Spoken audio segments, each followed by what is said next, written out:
All right, all right, all right. I'm so late. I'm like just now getting done with real work. I ain't got the lights on the back. I ain't got nothing set up. Uh, let me see.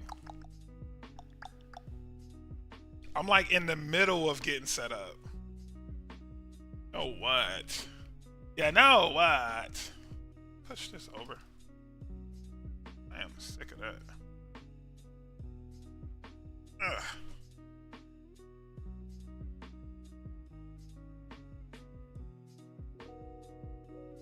Hold on, let me bring this out real quick. Okay, cool. We good. We good. All right. Let me do a couple more things. Like literally two more things. Number one, gotta get my phone. Gotta get my phone. I saw it, T. My homegirl T put up this really old vintage throwback picture of me and her hanging out. It was like when we were little. We were so young. We were hanging out at my cousin crib. That was my cousin best friend. And we became real cool. I don't know if they still cool, but we got real cool over time. I wound up being cool with all her friends. Her friends were dope.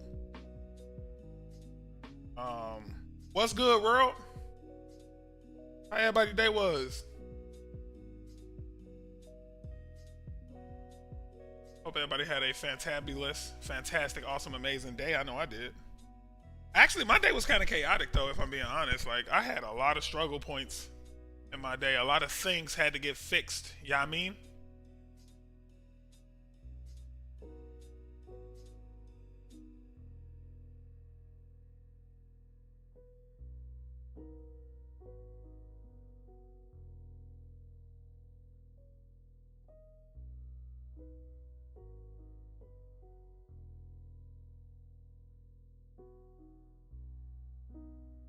One of my friends, man, I went crazy on the social media today. Like, I done put together this whole like little social media strategy, right? In the background, I just kind of got like the way I want to handle it. And today it showed that like at least for the memes, so I got this strategy that accounts for like memes and stories and whatever.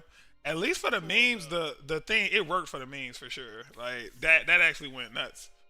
Damn, I got two more things I need to do before I can actually get started streaming. I need to go hit this light right here, big light, so it can be a little more dark up in here. You know what I'm saying? So I can have my little digs on. Let's see. What you doing? Look at it. You pointed the wrong way. What you doing, bruh? What you doing over there, bruh? Put some stars on the back. Alright, well, I'm not even finna worry about that right now. In any event, hey Connie. What's going on, Connie? How you doing? How you doing?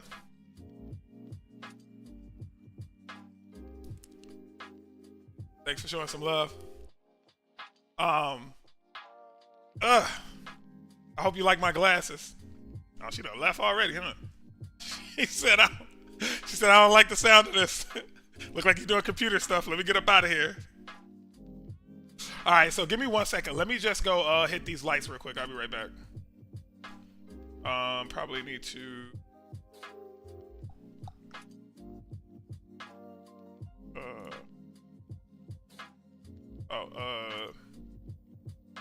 And I am going through it.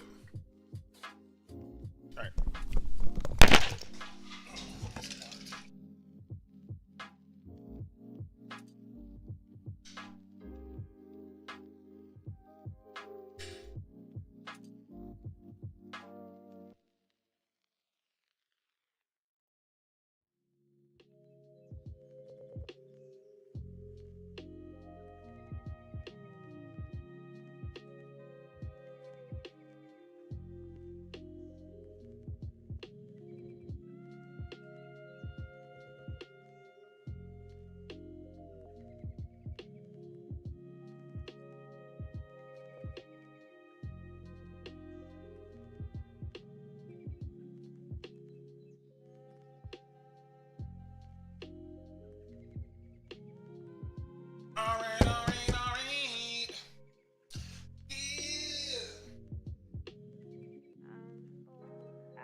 what's hilarious is I knew the sound I ever stand up. Like that sound effect was just as like popular as the stand up that he did. That's crazy. Popular as. All right, here we go. Let me get this webcam back up. Okay, cool.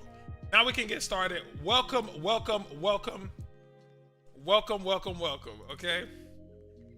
Welcome to the Junkyard. Y'all already know I'm your boy, Combo Junkie.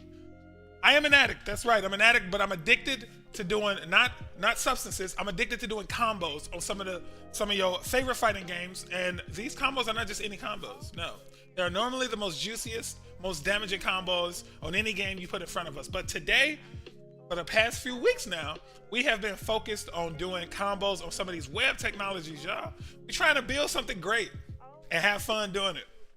So, somebody asked me that recently too. They were like, why you be streaming this? The truth is, I would be doing this anyway. I got to learn these new technologies in real life. And I thought it would be fun to show y'all what it looks like for a seasoned, professional developer like myself to go through the rigmarole of not knowing anything about a language to getting to a point where I hope at this time in a few months, I think when you onboard at a new company, the expectation is probably that by the end of that month, you are at least up to speed. You're not expected to be like a ninja, but you should at least be up to speed. But in like 3 months, you should be really moving along, right? You should be getting projects done. And that's where I want us to be, right? In 3 months from the day I started, I want us to actually be knocking out stuff really well, right?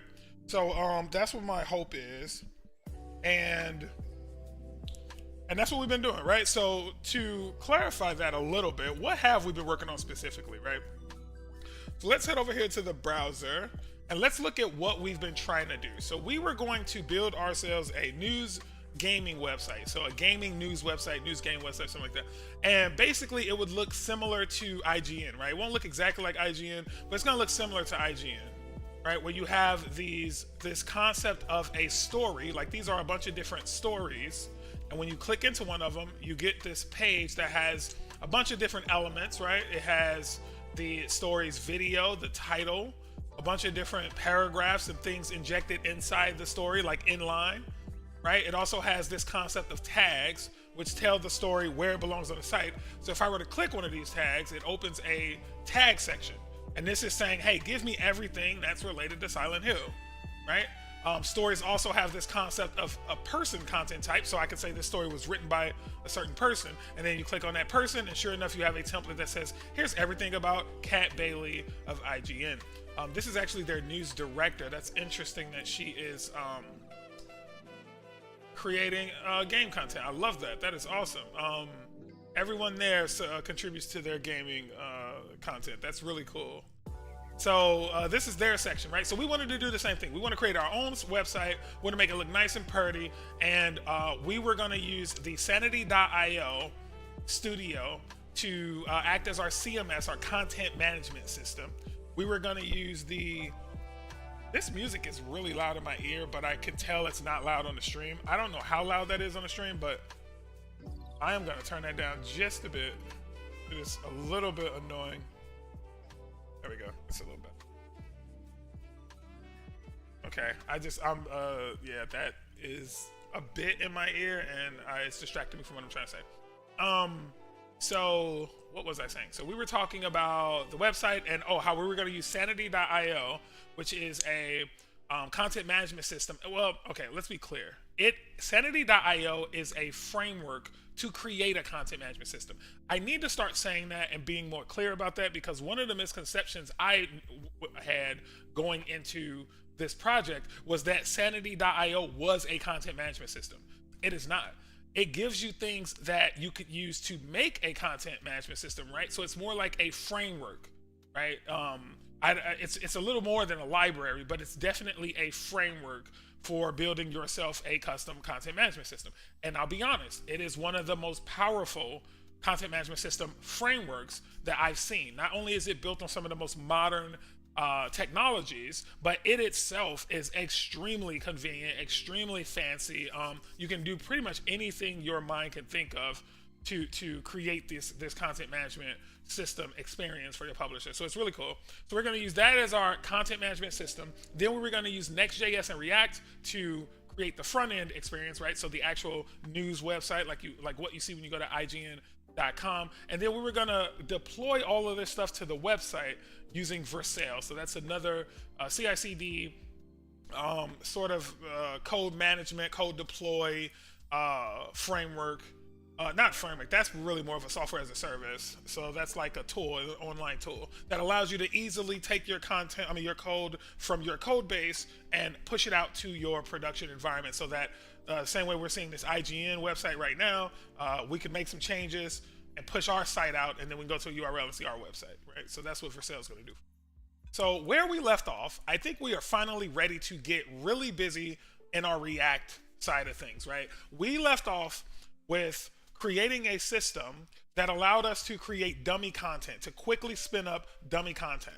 And what I mean when I say dummy content, I mean that we know we have stories in our content management system, we have people, and we have tags. But in order to completely populate all the fields for those with data, we'd have to sit here and type a bunch of stuff, right?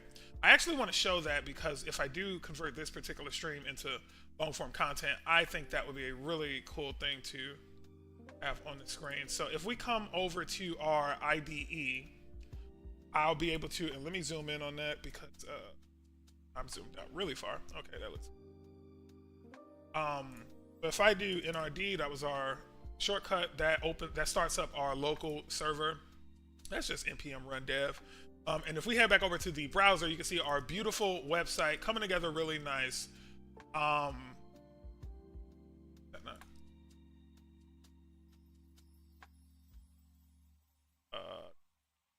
Okay, there we go. It opened in the wrong tab as well. Okay, cool. There. So now we can see that website's coming together pretty nicely. I'm really satisfied with it. We have our nice carousel. We have all of these things, but this isn't what I'm interested in right now. I'm going to head over to the studio. That takes a minute to load.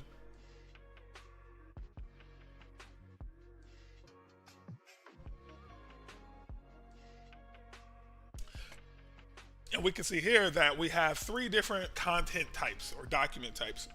We have people, we have stories, and we have tags. And the way these work together is you're basically creating a bunch of stories that are by certain people. They can be by one or more people. And each story can be tagged with one or more tags, right? Like meaning it belongs to certain sections. So when you think about a video game website, you could imagine there's a story that was written by Combo Junkie, and it's about fighting games and Mortal Kombat 1 and PlayStation 5, right? Because that could be the tags, that could be the things that I talk about in that story. And then if you click the PlayStation 5 category, like the tag that we saw on IGN, so if we go over to IGN, go over to this story here, if we click on this Mortal Kombat 1 category, we should see a Mortal Kombat 1 page, right? Like a page that has all Mortal Kombat 1 data. That's what the tags get us. So, and I could also imagine a world where this had 2 tags, right? One is Mortal Kombat, one is PlayStation. So then I click PlayStation and I should see it there as well. It's kind of this idea of sectioning off all of your content. But all of the central part of this all is with the stories. So what we're going to do today, if we head over to our Jira board, what we're going to be working on today are 2 different things, right? We are going to try our best to finish both of these tickets. One of them is to enhance the homepage, so that design that we saw right off the bat, right? So if we go here, this design is our homepage. We want to make it so that when you visit this page, you see real content, okay? Right now, this is very fake content, and it's nowhere near all the content we have. We have like 60 stories, right? So we want to make it so that when you first load this page, you actually see 60 stories. And then obviously we'll do some truncation on that. We'll make it maybe infinitely scroll and things like that. But for now, the story wall should just show all the imagery, right? I mean, all the imagery. The story wall should show all the information, like all the stories that we have in our system. Right, and then while we're there, right, we'll go ahead and knock out these about us links here. We'll knock out our follow links. We'll just make this into a more real website. Okay, so let's actually get started. I think from there we can literally just dive in. I'm going to create a ticket from main based on this here. Let me make sure I submitted my PR last time. Go over to the IDE. Oh, it doesn't look like we did. I don't think I committed the code from last week. These look like small Oh no, yeah. See, look at all of these changes. Yeah. All right. So here, I'm gonna stage these real quick, and then I'm gonna say, um,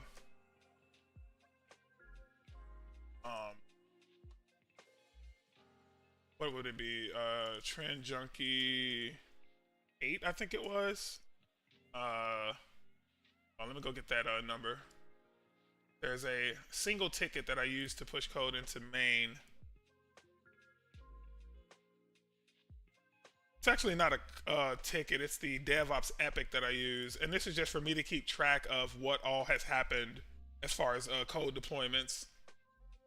Yeah, and that's Trend Junkie 8. So that was right. So Trend Junkie 8 completes development work for the content creation tool. All right, we'll go ahead and commit that.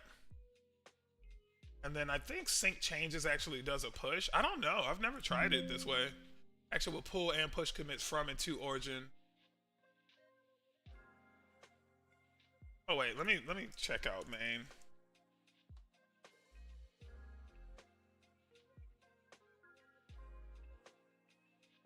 Uh-oh.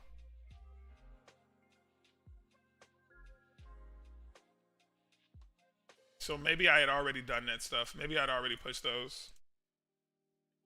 It's just we just do one thing. I'll go ahead here and oh, I see what's happening. Yeah, so those changes were not part of main, but me just doing what I just did, I basically broke.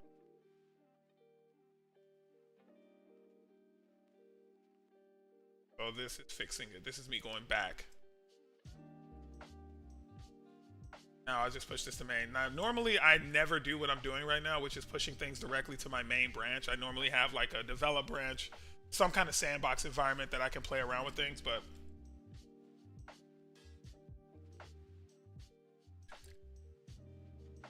man, I'm so thirsty. This should be fine the way we're doing it right now. So I'll go ahead and close that. Let's push this out. So final changes,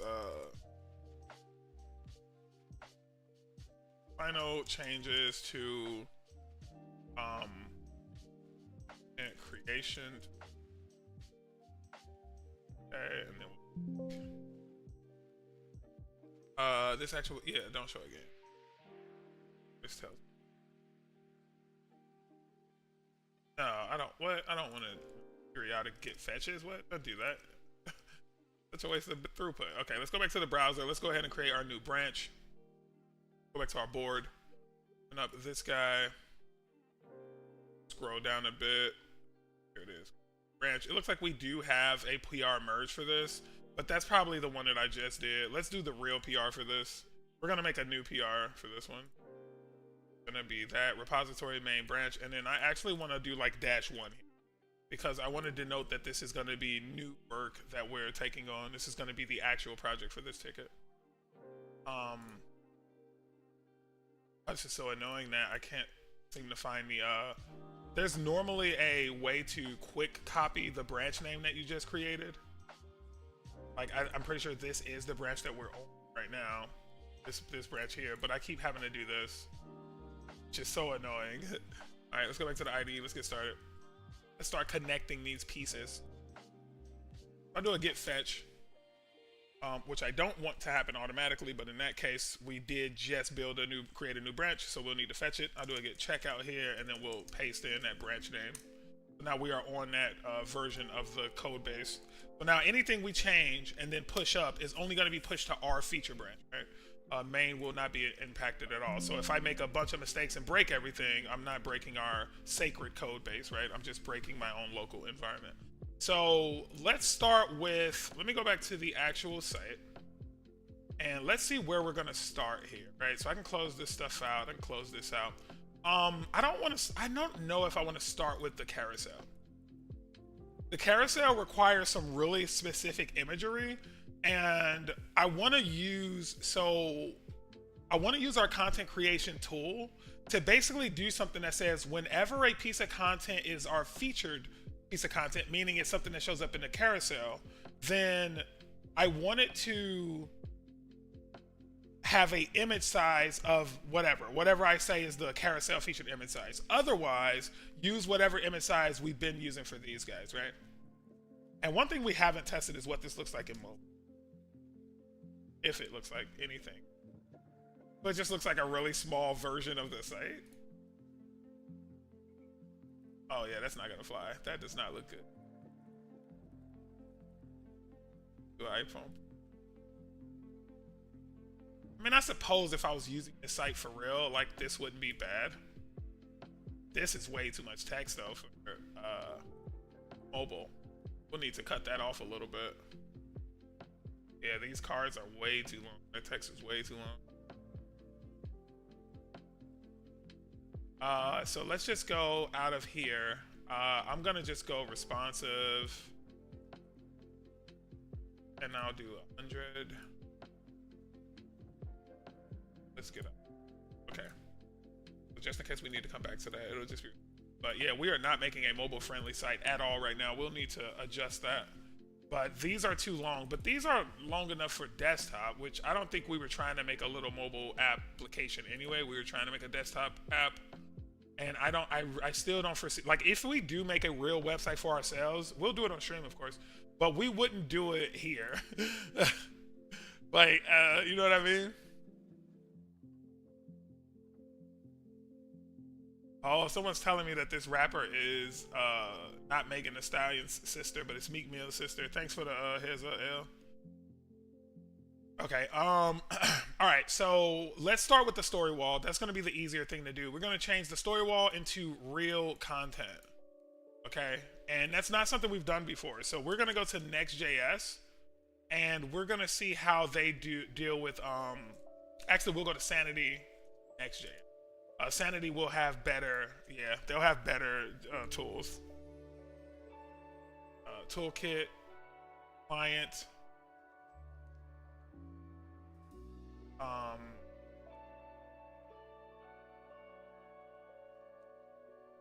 wow.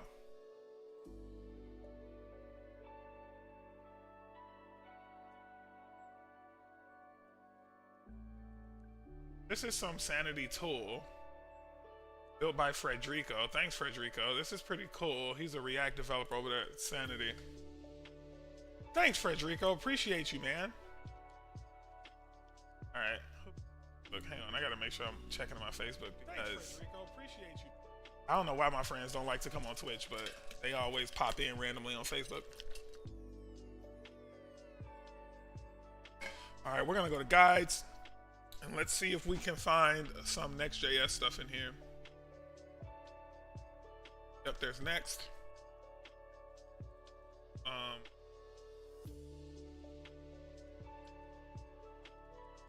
Presentation tool, who cares?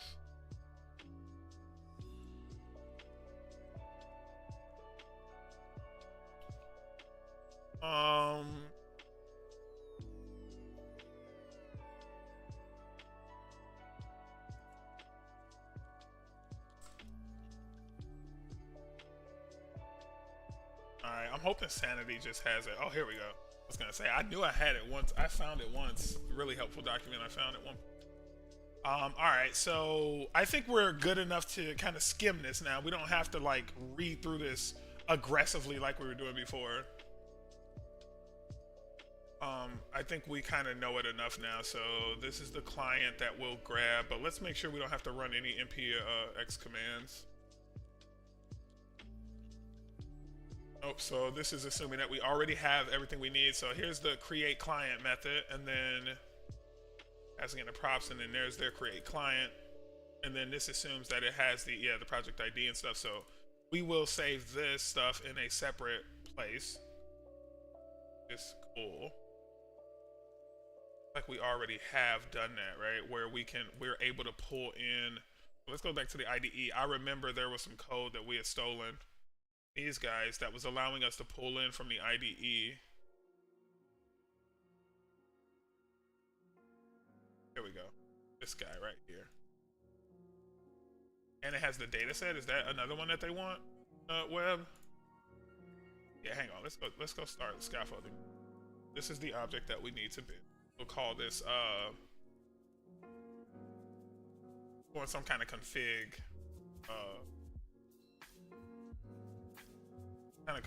directory under our app. Source app is fine.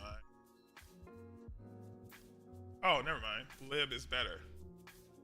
All right, and it looks like we already have our stuff. My data. Oh, I must have already done this at some point. All right, so if I go there, come back over to, oh man, we have like everything we need then. Lib config. So if I go back to our pages.tsx, did I already load this in? Oh.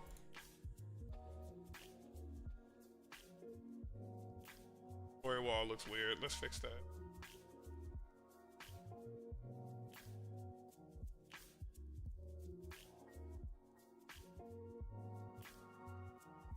How am I doing it? Oh, yeah.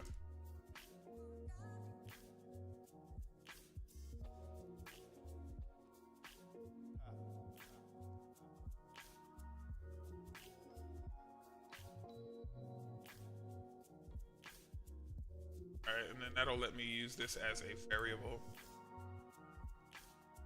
This, I think this is when I was first screwing around with.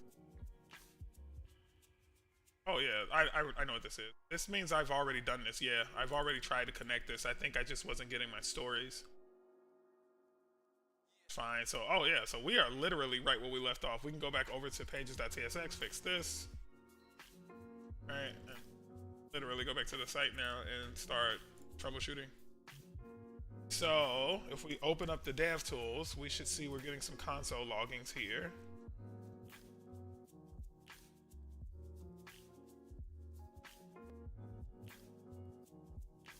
Oh, we're not online. We have to go start up the server. Go back to the IDE, that out, NRD. We'll open another one on the side just in case.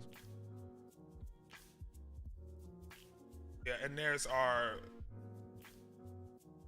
these are our console.logs popping up, right?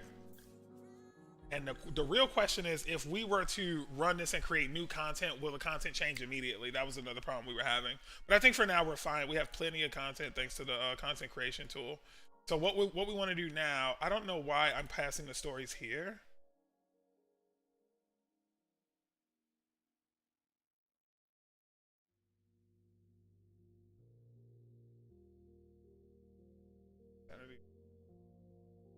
It looks like that looks more like a test to me. Oh no, that's legit. I guess it does make sense to pass it here though, right? Because then here I won't have to worry about state or anything. Or like making any kind of calls either, right?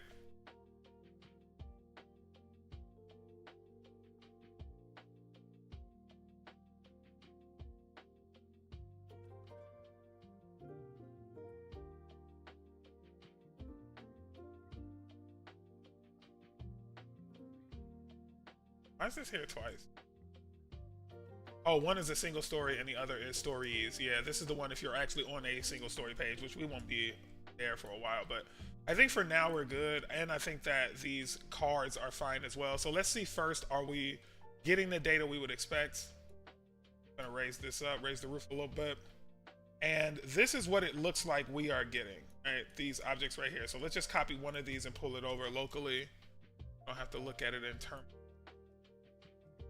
All right, let's just say KM JSON here. Nope.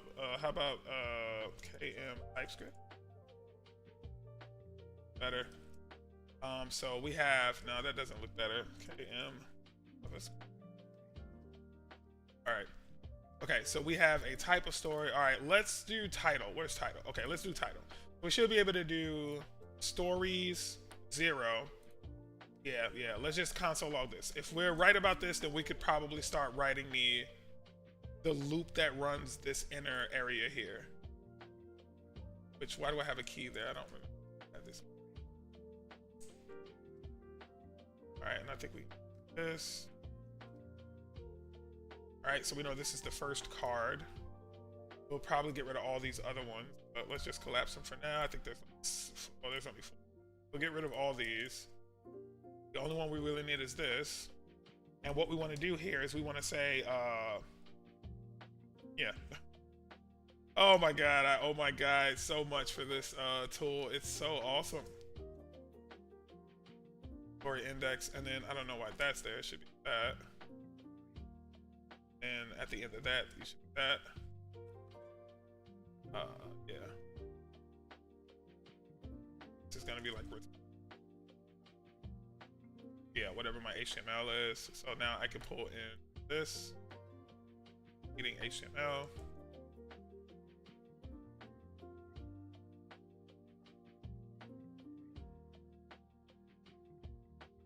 Hang on, sorry. Oh. Stories.map, and then, yeah, then story and index. I'll need both of those. And why is it doing that? I could have sworn after that it was. This is talking about here is that this in that.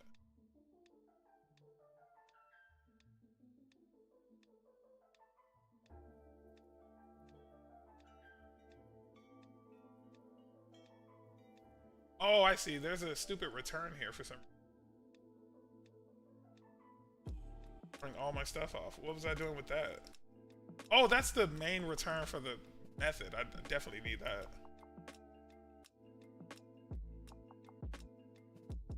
Okay, store.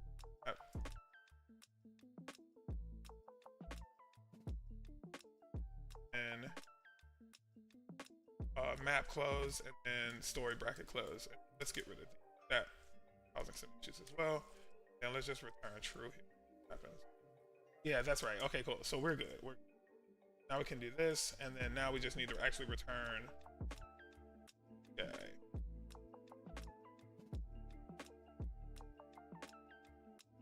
Okay, and then we can get rid of it.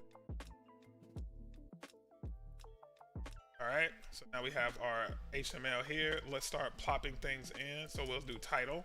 And I believe this is going to be story.title. Alright, so if we go back to the page, browser, that out, we should see titles in. Oh, we also still see 4 items. Did I stop the... Yeah, I stopped the site by doing that control. Yeah, always.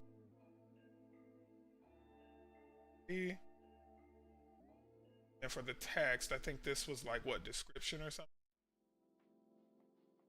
Yeah, it's description. And that should just be HTML now, so let's just here.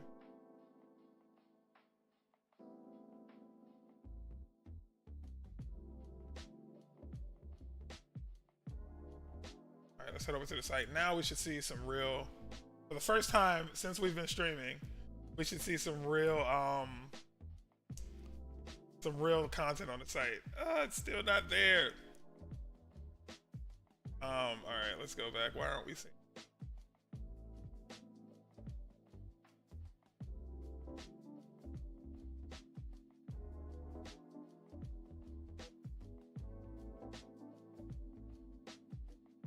Oh, I have to actually run the...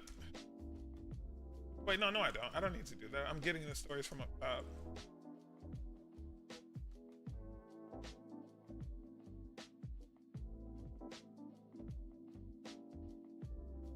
That title.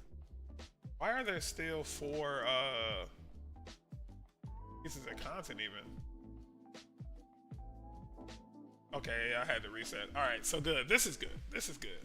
Finally have some actual something that we can deal with, right? That other one I had no idea what was going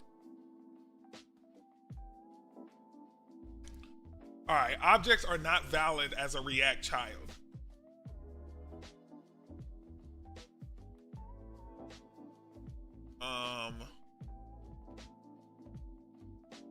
Meant to render a collection of children. Use an array instead. The hell is that complaining about? What? Alright, let's see. Be one of those things where once you figure out this issue, the next time you run into it, I just don't know what I'm talking about.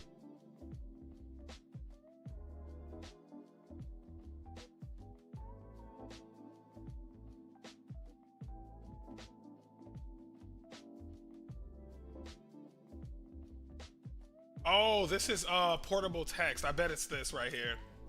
Um, let me undo that. I'm still doing Mac shortcuts, but I bet it's that right there. If we go back to the browser now, um, yeah, see, it was that description because that description is technically an array. Now we're missing our story title. Where's my story title?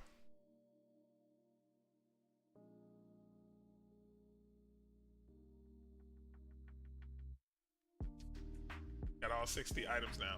Woohoo! All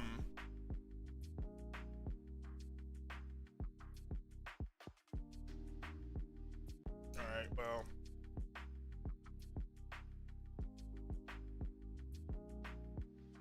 Yeah, we need to keep this open somehow. Like, but the screen is so. Right now, I have the font so big so that you guys can see it. So it's like I can barely see some of the stuff myself, actually. But I'm gonna leave it this big. I just need to get used to it. All right. So right now, we know that that story description is gonna need something special. So we'll save that. But this should be working, right? We don't know why this isn't working. What I'm gonna do here is I'm gonna do a console.log of just the story title. And when each child in a list should have a unique key prop. Okay, so let's do key equals index. So we got a bunch of undefines there. So where is my title? Yeah, let's just see what's in story. Top level.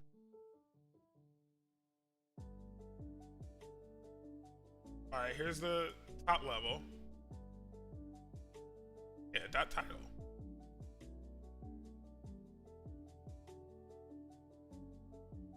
Wait, is story as... That's kind of stupid. It looks like story is also an array of stories. So there's a certain way they want us to iterate over this thing, guys. There's a certain way they want us to iterate over this. Let's find out how they want us to iterate over this.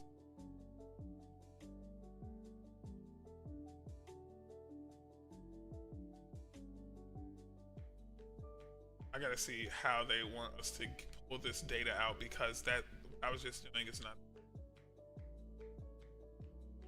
They're not actually.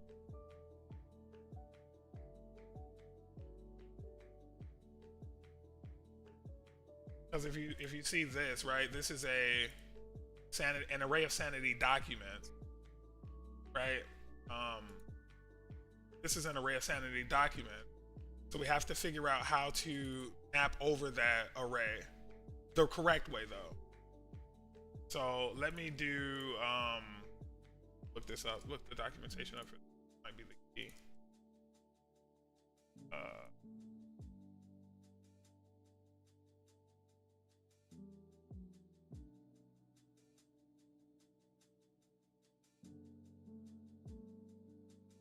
Render sanity.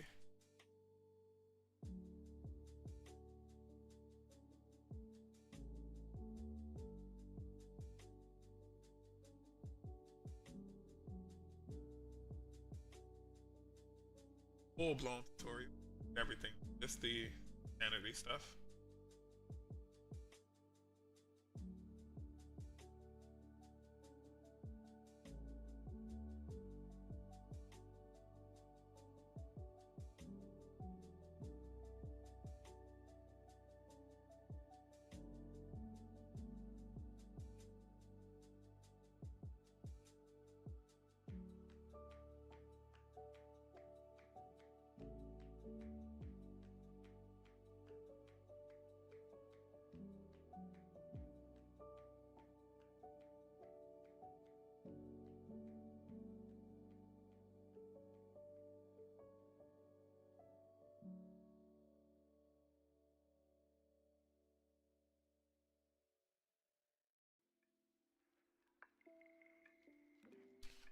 Something in here has to be like, here's how you get everything, and then once you have a full payload of information, here's how you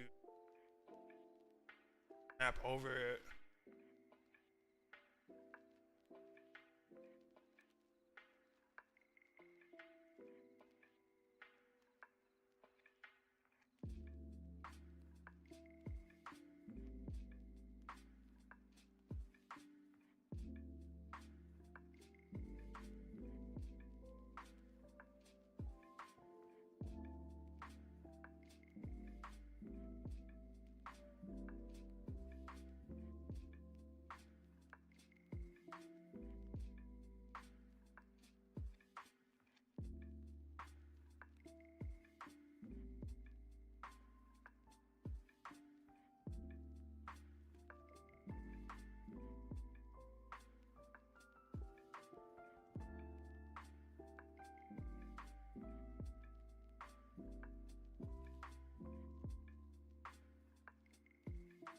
that begs the question.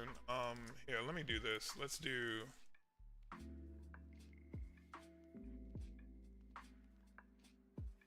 What I'll actually do.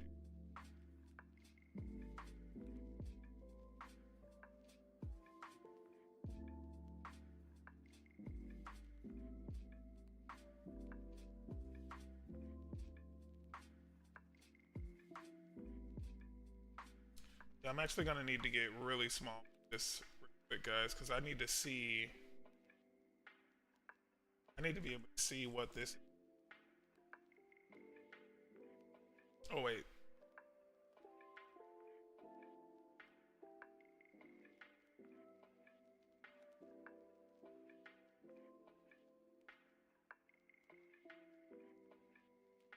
Press the page.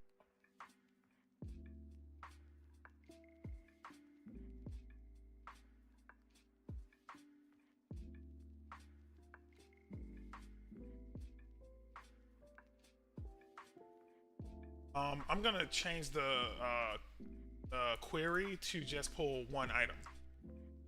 Right now it's pulling however many items it has actually.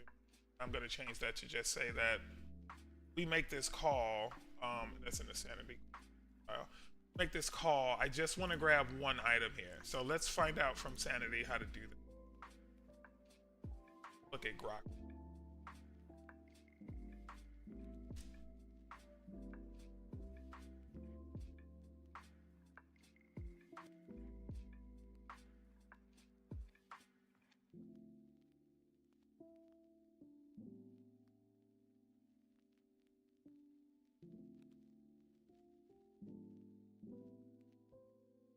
Okay, a single movie. Object is not an array, so yeah, let's just do the first 6 movies. 5. Care. Zero to 1.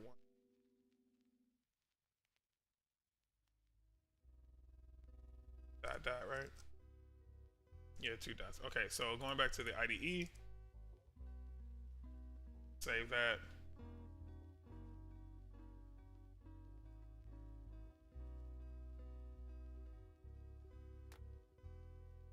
All right, here we go. So here's our 2 items here. It's an array.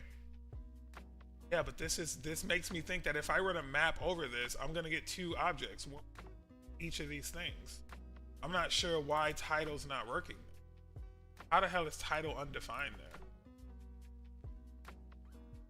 So if I do, let's just do it here, right? Let's just do stories map, story, and I won't even do story index, right? I won't even do story even. I'll just do title.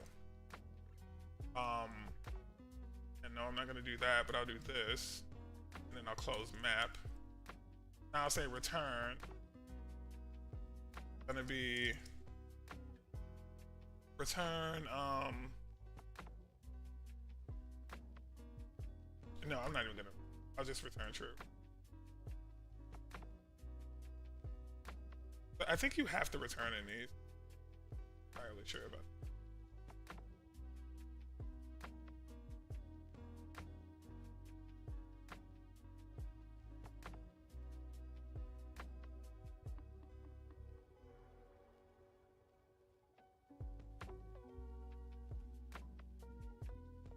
Wait, so here's map.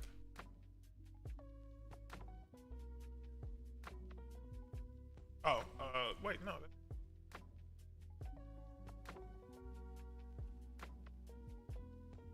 How does this keep tripping me up? And this shouldn't need a return now that I think about it. This doesn't need anything. I'm saying stories.map, going to destructure these objects that get passed.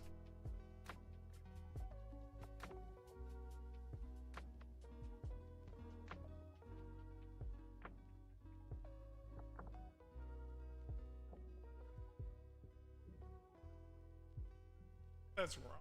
How's that?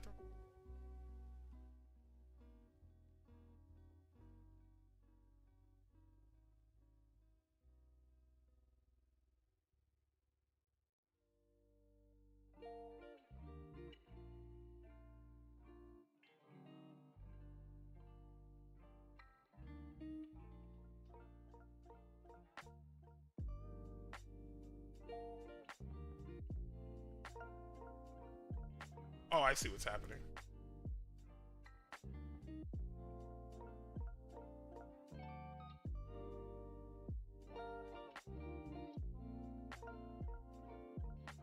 Should work.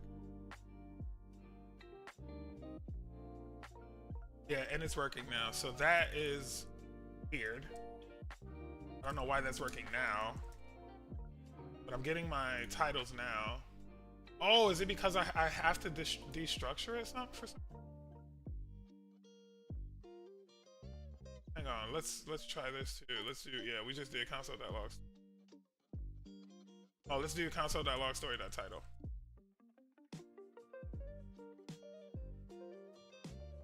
Ah, it's work. What the frick is going on? This is back to the browser. See if that's working. It's only giving me 2 items, but I don't see my titles.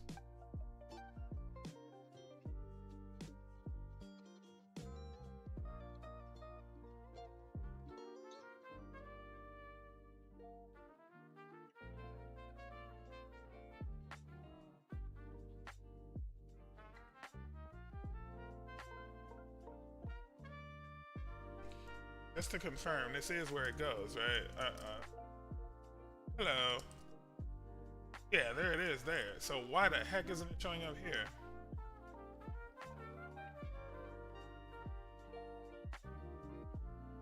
Something to do with...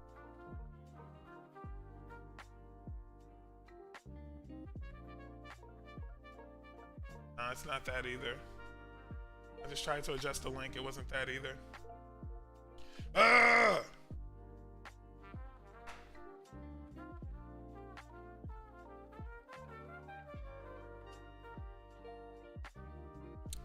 Alright, let me try one more thing.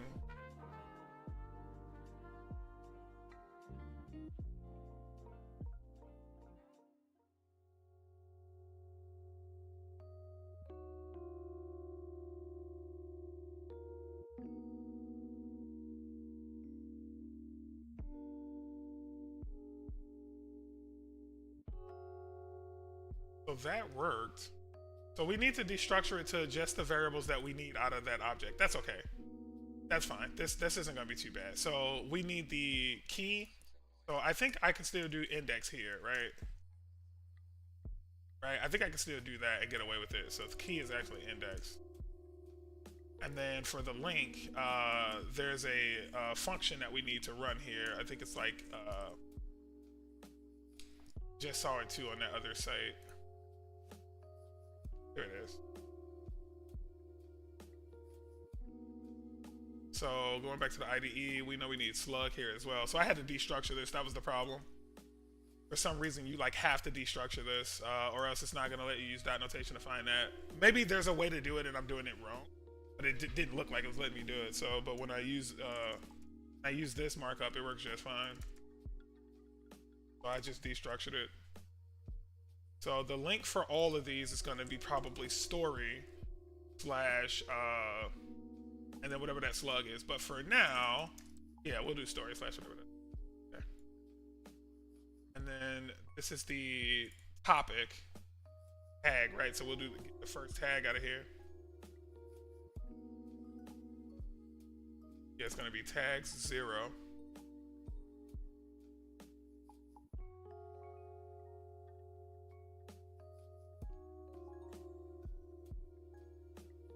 I'll do tag 0.title. I don't know if that's going to work, but we'll see. Guessing on that. All right, that's enough for now. If it got any compile failures, doesn't look like it. Also get rid of these console.logs. Need these anymore either. And I guess while we're working in here, just to make the window a little wider, we can do that instead. And until I need this, can I put terminal? Actually, there we go. Oh, that's way better. Okay.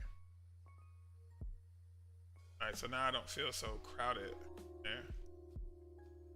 All right, I don't need this to be that wide either. And I can...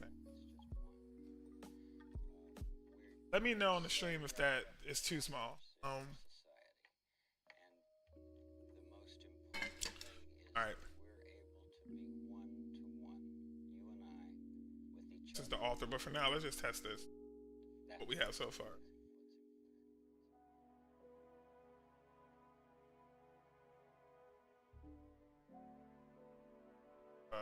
Nope, I'm not getting my topics. So we need to figure out how to get tags out of those. So tags, let's just do a console for tags, console tags.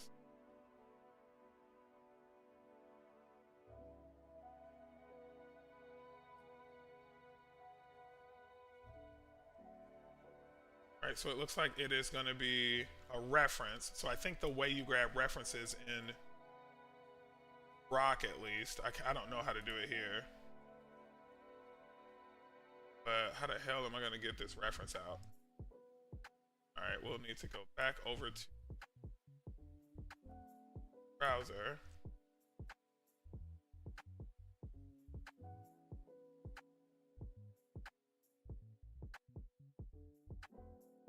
Yeah, okay, so, oh yes, this, I know I can do that. So I'll just convert this to get exactly what I want then.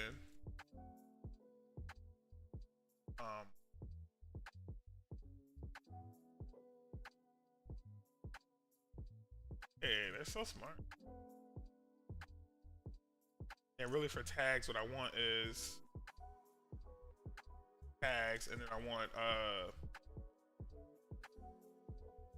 and for tags, I really want tags, that, and then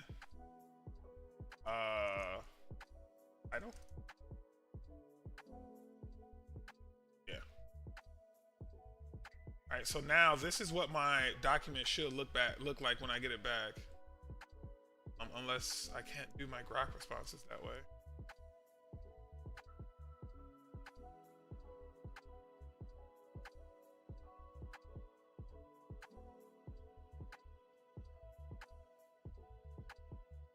That comes in.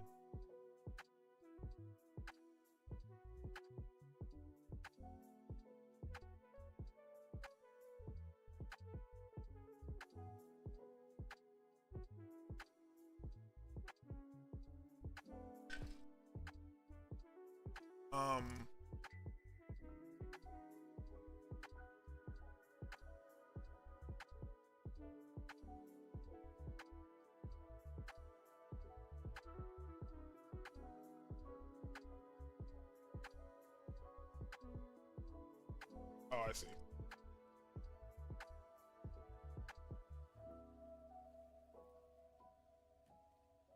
You're not gonna do direct.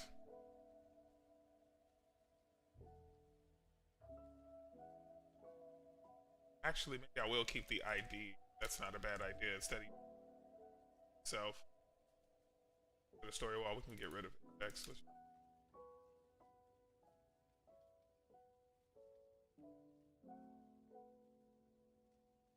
There.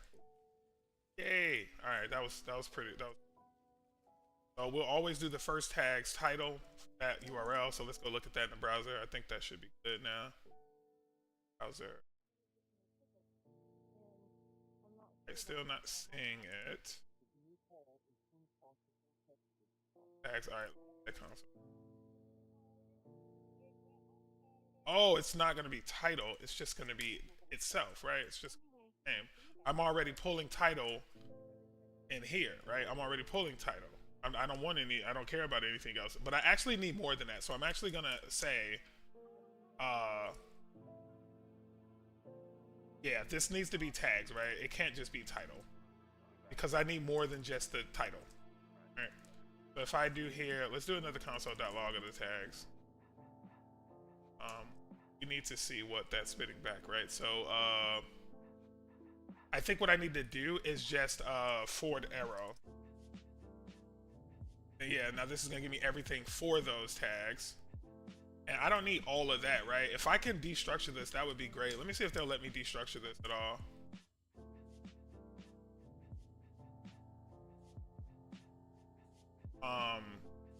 Really what I need is what? Title and slug, right? Damn, this thing is smart as hell.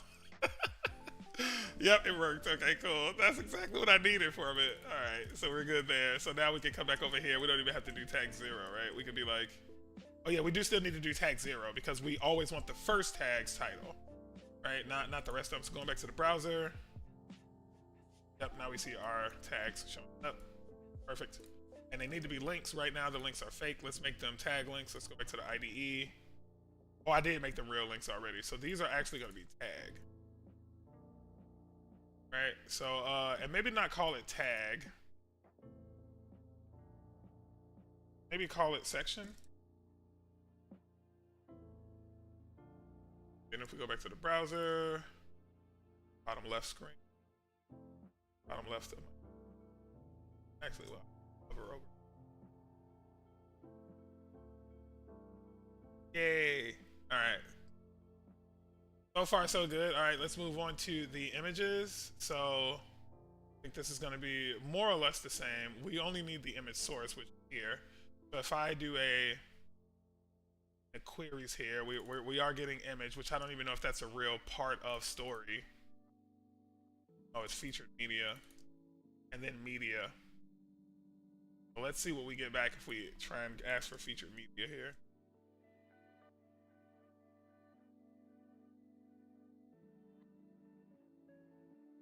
All right, it's undefined. Oh, because I'm not passing it back in the, it's not a part of the, it needs to be a part of this. So now we're getting it back. So we need .media. So here we can just do featured media equal to, and we want this to be like that. And then it's going to be featured media.media. We don't need everything from it, right? Do we? Yeah, we just need the media for it. Yeah. Like to have some caption there, well, which we don't need that either. We just need the media. So let's see if that worked. Yep, that works. So that just gave us the one piece of media here.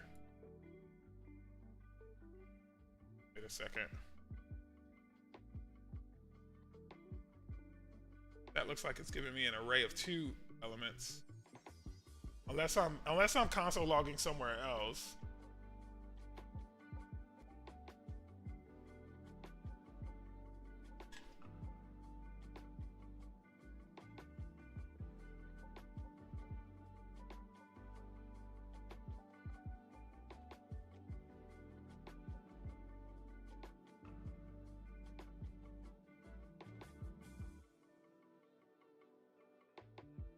I think this is always going to be an array format because this is always going to be in array format because this can either be a video or an image, and the way I have that data structured right now, it's like both. So that's wrong, right? That's not how it should be. That's weird that this is happening.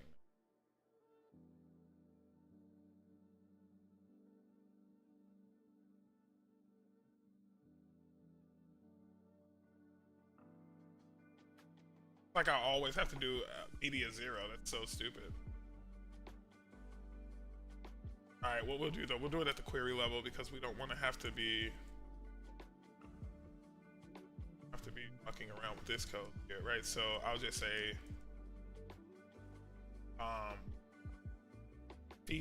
we'll do image is featured media. Now it's just like a single reference, but no, I don't want to get confused later on, so I'm going to leave this as featured media actually. I don't want to get confused. All right, and now we'll be getting media now.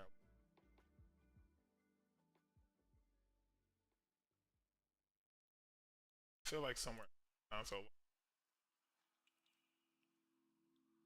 Get rid of this too.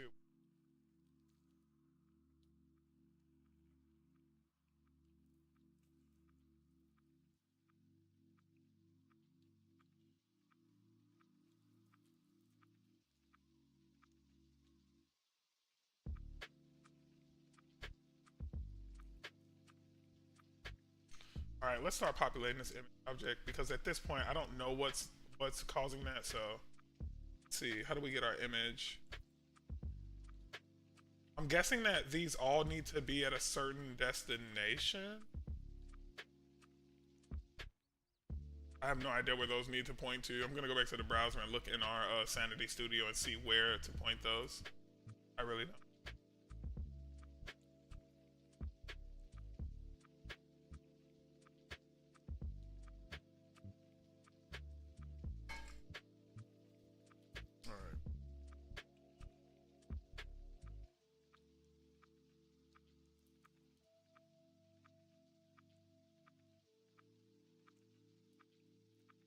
I should be able to just like right click, inspect, see where this thing's coming from. It should give us at least like the path part, right? It's being posted somewhere. CDN. Is that legit? All of the images are on the CDN?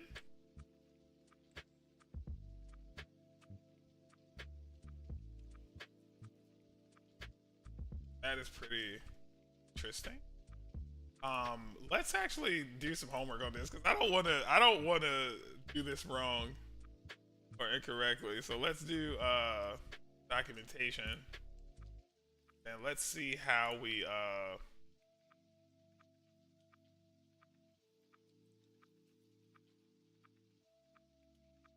oh wait, the blog tutorial should have an image, right? Ooh, I like that. Author image. They're not doing dot notation here. They're doing just like give me that thing out of that entity type. That's pretty cool. But for us, that tag could have just been tag forward arrow title. We don't need a specific title though, so we won't worry about that. But yeah, that's what we keep that in mind going forward. We can do that.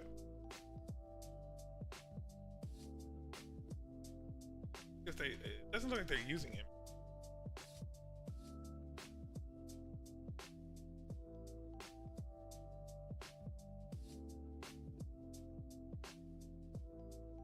All right, here we go. So this is what they're doing.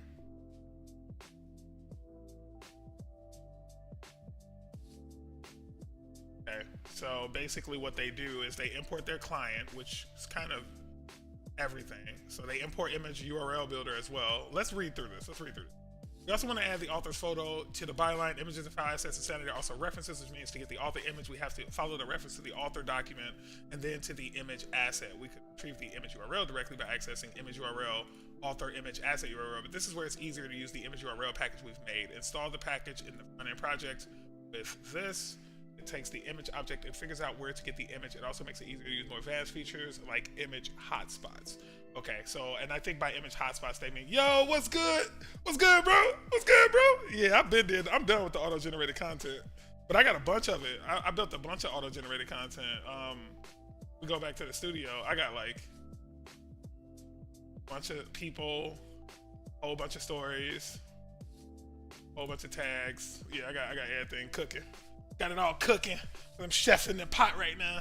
And now we just connecting it all to the front end. We just making this a real site now. So I needed to see how to do these images, and sure enough, it is like a special way you gotta handle images. So I'm gonna go back to the IDE and go ahead and install that. Actually, open a part-time job here. Yep. Right. All right, so now we have that package. Now we should be able to go leverage it, right? So I'll go back to the browser, image builder. First, let's pull in our client, which we literally just deleted a moment ago, but that's okay. Let's go back to these.txt.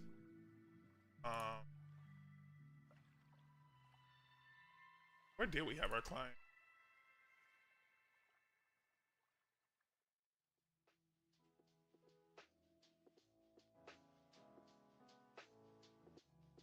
Not here. There it is, right there.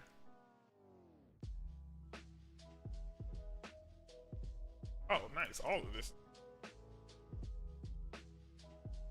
Alright, and then we'll client again. So we'll just put this back. Get rid of this stuff. Alright, we'll keep that. So there's our client. I don't think we need this. What we do need, though, is if we go back over to... hold on, going to the IDE. Was I in the IDE? Facebook. Maybe I wasn't. So here's our client right here, right? We know how to create that. And then now we can get rid of this second.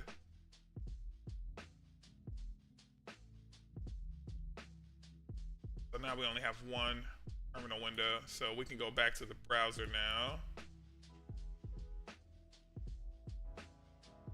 And let's see what they were saying we need to do here. I think they just want us to create a function. So this is the second function that is like a util. right? But we only really need this particular one when we're dealing with images, so I'm not gonna like, not yet at least, worrying about putting it in its own little class. We'll just leave it here for now. Image URL for source. They want to know what kind of source it is, and this is going to be a string.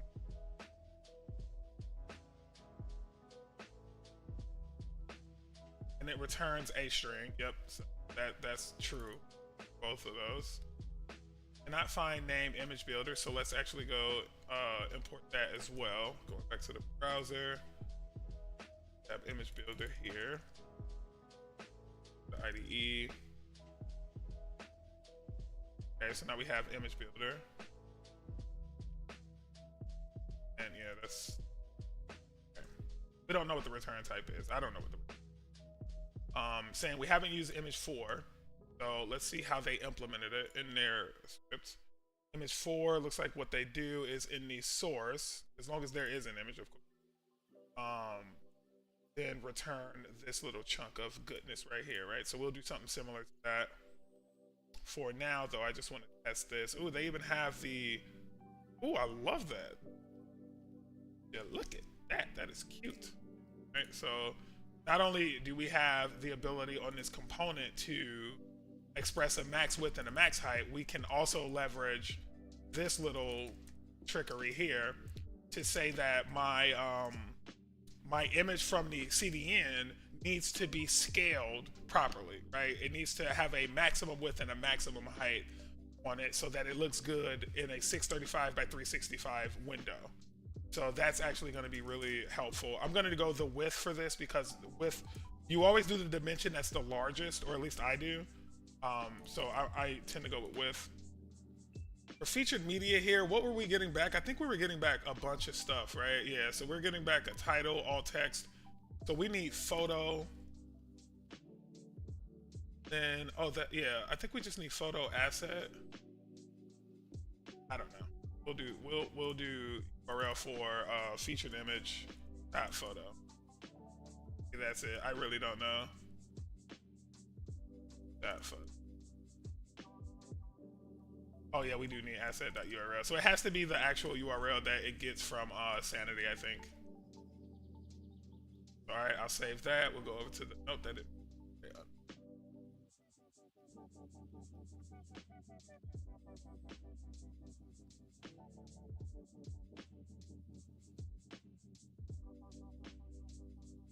Photo.asset.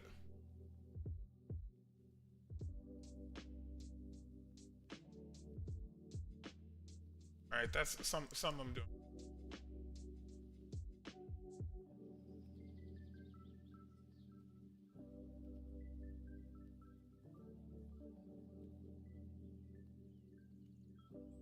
Wait, there. Back to that.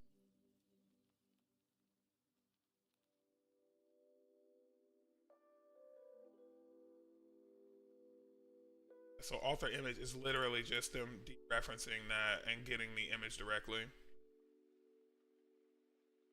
Goes in here.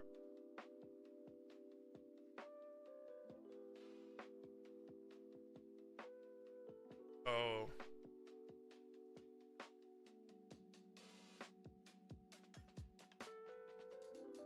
Like alt text and stuff.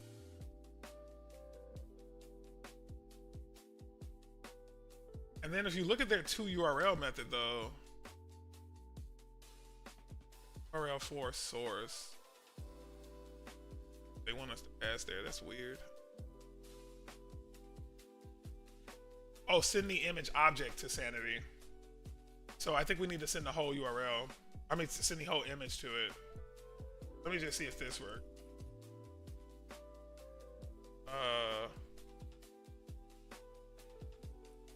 Response failed for this request. Let me see if I do .asset, would that make a difference? Yeah, it does. Okay, so it has to be the actual image asset. That made a difference. Let's see if that worked on the site. Let's go back to the browser and see if oh, sorry guys. I think I was what are you trying to build? That's a great question, my friend. What are we trying to build? We are trying to build a video game website that looks a lot like IGN, but hopefully better in the end, right? So if we go to IGN, hopefully it looks better than this in the end, but the concept is the same, right? We're going to build a website that has stories. Each story can be tagged with a certain category, and each story can be written by one or more people. And it's going to look like this, where it has a bunch of different elements that can populate the story. And we're going to be using, like, the whole project is just so we can learn some of these new web tools, like Sanity.io, NextJS, ReactJS, Typescript, Vercel, like all these different modern tools that everyone's using right now. We're trying to get really good at them. So, been doing it for a few weeks now. I think we're starting to get the hang of it, but we still have obviously some work to do, right? Like these images right here aren't coming over. But yeah, that's what. Okay, so that's still not right. But maybe this was the closest we've gotten because we at least saw those CDN URL. Hey, that looked like it did an error. Okay, it's still not working, but yeah, okay. So upstream image failed for HTTPS. Yeah, let's open. Yeah, it's throwing 404 though, right?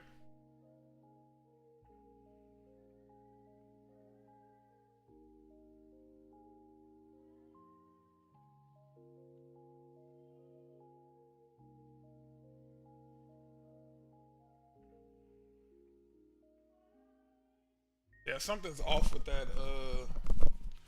Something's off with that source. I think. Let me see the structure of their author image on the browser real quick. That was in here. So let's look at their post content. They're gonna show us their post content. Yeah, they have to, right? They started from scratch. Oh, but they started from an already existing they started from an already existing like content set. Like this was a starter template of some sort that they used. Okay, all right. Let's think about this. So right now we are missing our image asset. The way they grabbed theirs was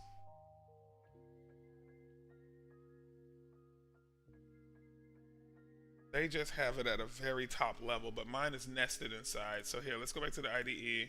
I think there's something we're doing here that we need to do a little differently. So what I want to do now is I want to take this query, this grok query, and I just want to move it to their vision thing, their vision board, so we can more easily debug what we're going to get back.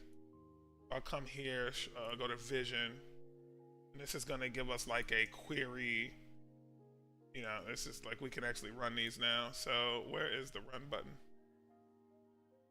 Man, that is very far down because of this stupid header, I guess. All right, that's fine. All right, so this is what we get back. That is not structured the way I would hoped. Oh yeah, it is. It is. It's 2 stories, right? Because that's what we said we wanted, 2 stories. So here's story 1. Tags array is first, which I don't know why. I guess it's giving us everything back as soon as it gets it, but it's not necessarily in the order we're requesting it. There's ID, there's title, there's slug, there's featured media.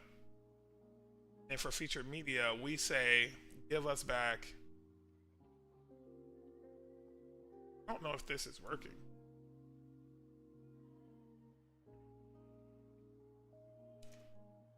Let's do media. I don't know if that's gonna work. Yeah, it didn't work.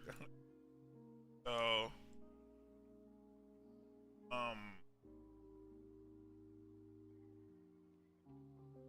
yeah, it is dot notation. Okay, so at least we're good there. Feature media, there's only 1 item though. So I don't need to do the array syntax there. There's only 1 item, but it is dot notation for that.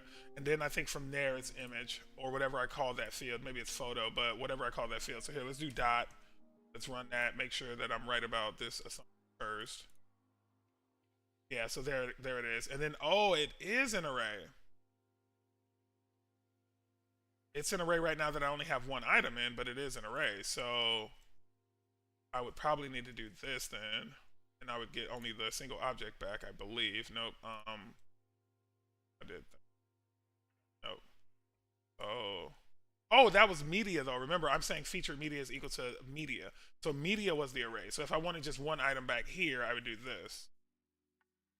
And then now I'll only have a single object back for featured media, right? This is now what I would be interested in. So if I were to just do forward arrow photo, now I should get just this big image asset, right? Photo has alt text. There's a pink bag on my chair? Oh, no, no, no. This is all outside of it. So yeah, /photo should work. So now feature image. No, it's no. Hang on, let's do. Okay, so feature image caption. Oh yeah, the forward arrow means you are trying to dig into an entity reference. This should just be .photo. And then now this is literally just that that image asset. So what if I did image here? If that worked. Oh, but still no, okay. I thought that might have been a reference to this image, right? Because the type is image. Maybe it's .asset arrow image.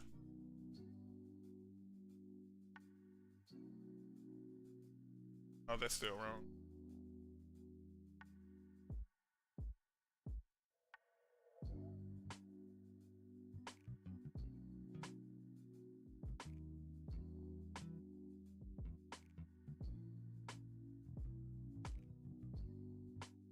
Yeah, I'm gonna go with this, guys. I think this is right. Oh, what did I do before? Sync .photo. And here, inside of our story wall, now I should be able to just do, yeah. Yeah, and we have the upstream errors, but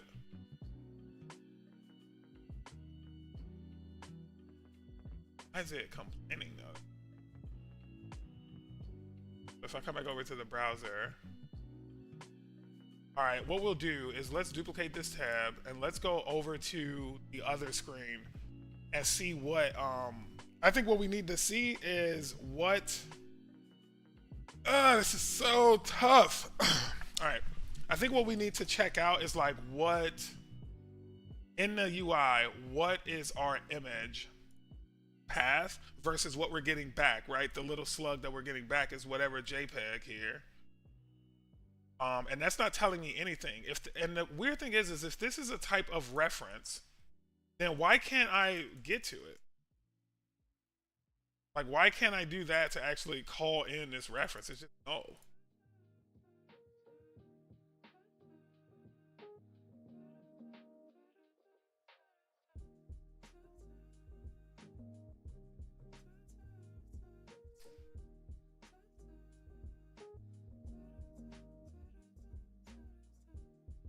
That didn't even. Oh, not asset. This is also what I'm not understanding why this isn't working. This looks perfectly fine to me. And let me just go rock and see if there's.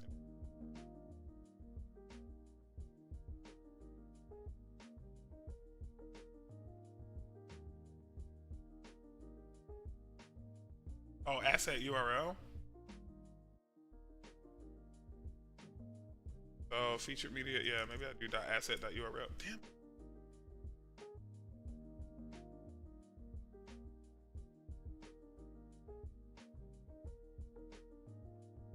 I feel like I had that before.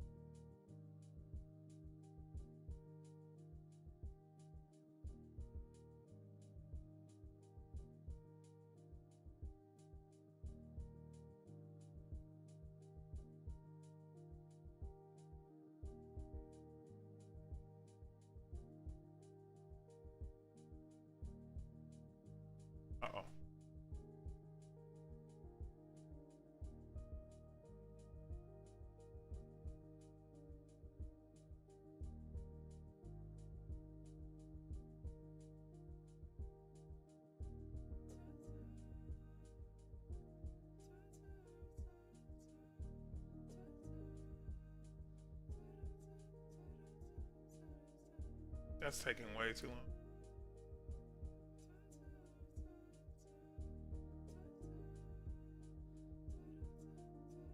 Shut it down. Nope, it's still open some.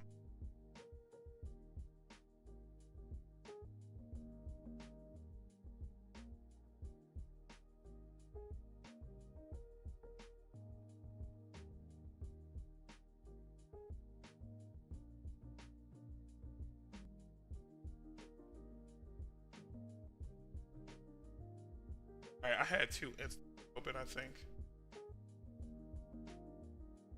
No, because that should be showing the app like instantly. Let me get rid of this thing.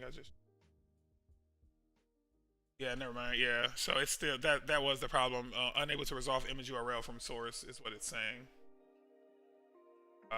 So if we go back to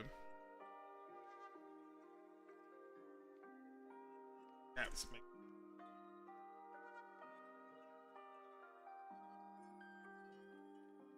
yeah, and it's saying that those images just don't exist. Like, that's the problem. It's just saying these images don't exist upstream. But yeah, so now what I want to do is I wanted to go into the studio and just see if I at least have the URLs correct. Like, this is their image builder, so you would imagine that it's constructing it off of their technology, but maybe it's something I need to set up first. Let's see first if this is the right URI. cdn.sanity.io/images. cdn.sanity.images, and then slash project ID. Oh, my project ID is different. So it looks like my client configurations are different than my actual application. That's fine.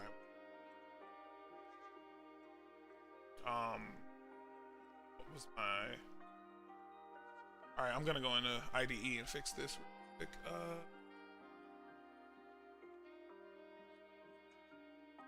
We had them all in the...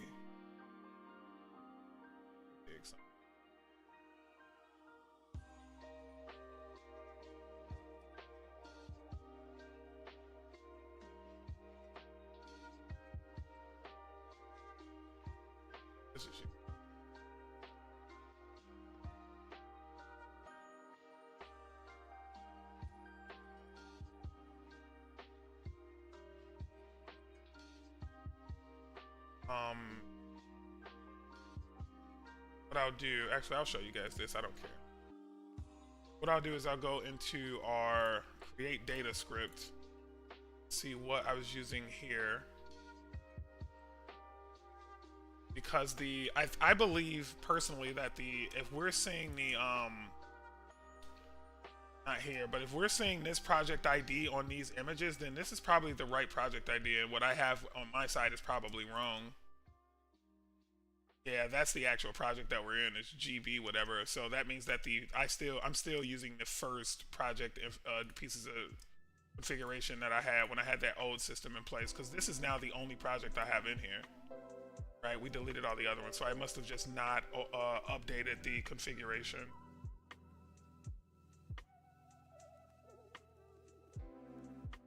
Not local. So that's right. It's just this that's wrong. And actually, no, what I want to do here is, you know what? I want to get rid of this now. And these two should come from the same place my other information was coming from.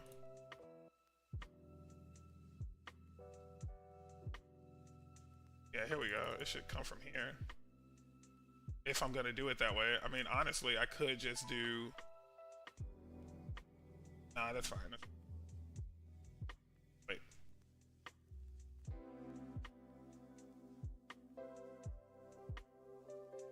Way better.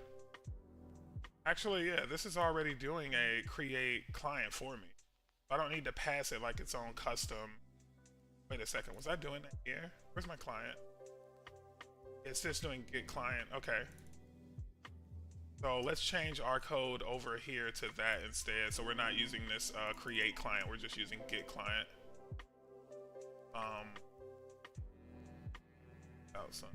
Create data or get client.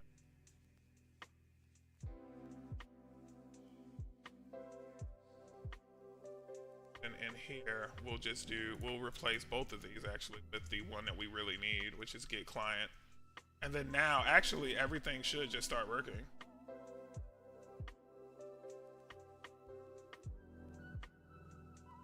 I imagine that should fix everything.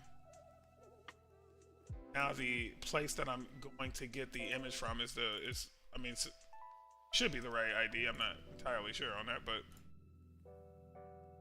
so that's still wrong. These image references are still incorrect, but at least we're getting closer to where we want to be. But what if I did dot rel here? Okay, so it's a problem with the client, I think. Go back over to the IDE and debug this. And this really makes me miss the debug tools that we get in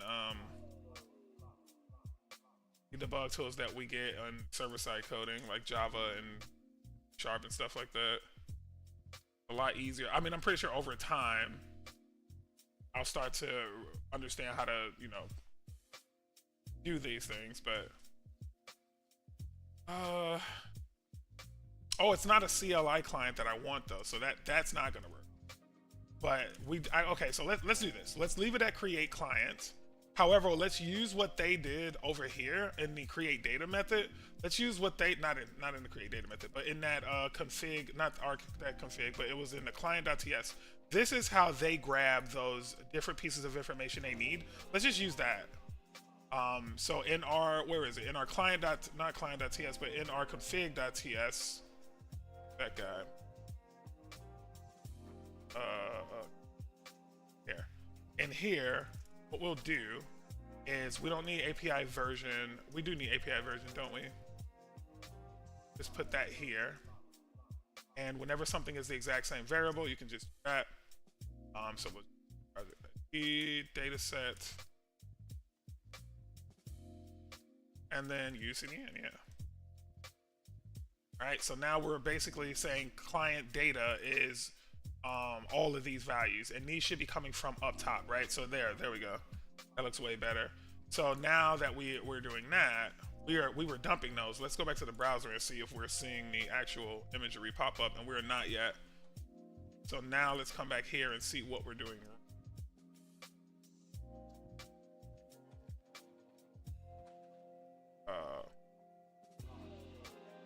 Photo here.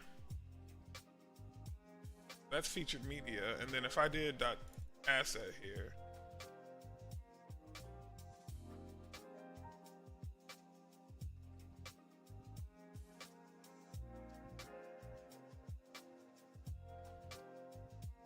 well, I'm not gonna do. I think I'm gonna stop at photo, which I think is what we did in queries, right? We stopped at photo, yeah. Media 0.photo, and then that's still not actually pulling in the right thing, but why though? It's this URL. This is definitely not the URL I would expect. And I am doing URL though, end of it.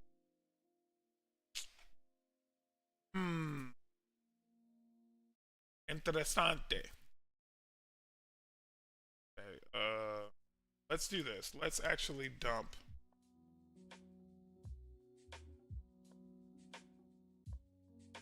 All right, so what the hell, dude? That's actually exactly what I would want.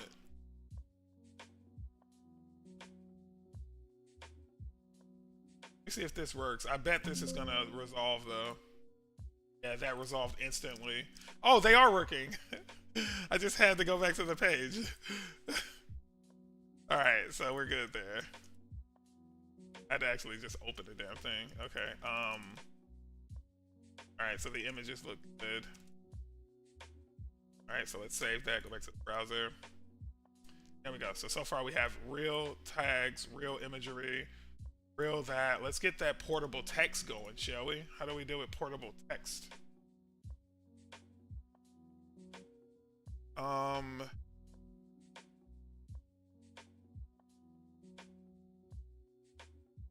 know that's like a whole thing for them. Yeah, here we go. Figuring the portable text editor. No, I don't. Presenting portable text. Portable text to next.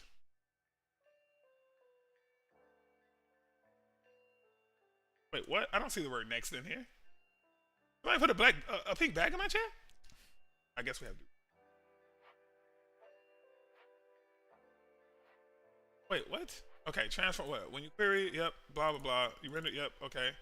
You have helpers for different languages and platforms. Okay, so I think what they're saying is that we would have to use these packages in order to do this for us. So that's fine. And then yeah, and then they're just components, right? Additional object of custom components to use, which we don't want, right? We just want the actual component itself. So we're gonna go ahead and copy that. I don't think we need to do the dash save there. I think that's gonna be applied, but that's and here we'll just IDE install portable text React browser. Let's see exactly how to introduce that. So we're gonna import it. Lighter. Right, we're gonna import that. Always add a space around those, and then now they're saying that it's just gonna be portable text. Alright, so it's gonna be inside of this key tag. Let's just do portable text. And it was value. Yep. Then it's gonna be story.description. No, just description. We'll go.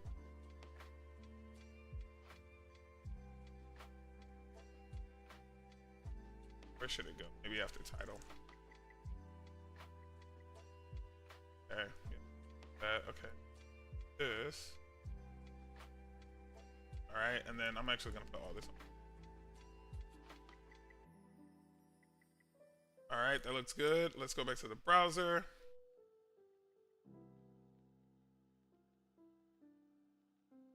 There we go. Still not seeing portable text here. Portable text. Oh, wait, let's see how they do it.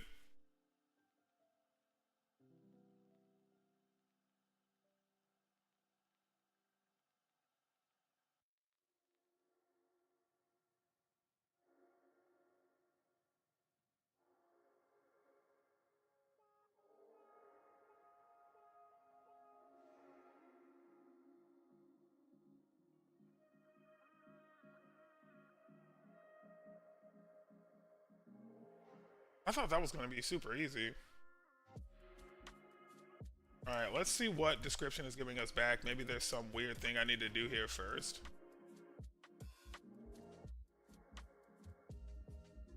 Oh wait, I'm not pulling description in.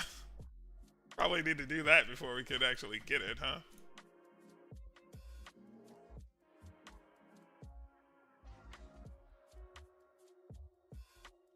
Yep, there we go. And now it's here.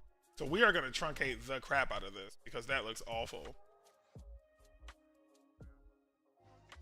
Yeah, and then let's also, you know what? We can actually just say, give me the first description paragraph block. But no, I'll truncate it. I'll truncate it. So where's Grok? Let's see if Grok has something for truncation. Oh no, let's see if this has some truncation. Nope, it doesn't.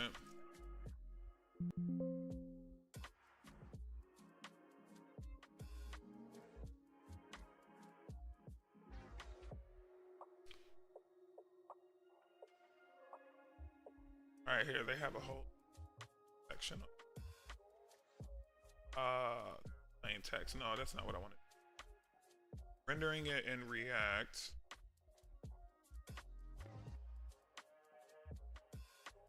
And what's their props? Oh, this is each individual paragraph, I guess.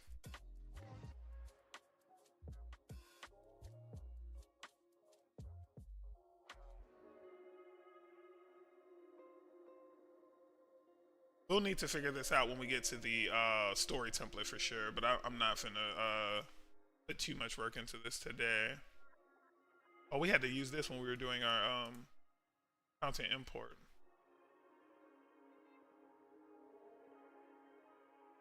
All right, but I think what we need is really here somewhere. Plain text serialization, which we don't want to do that. Need to see this? Yeah, no. Need to see if there's some helper out there that will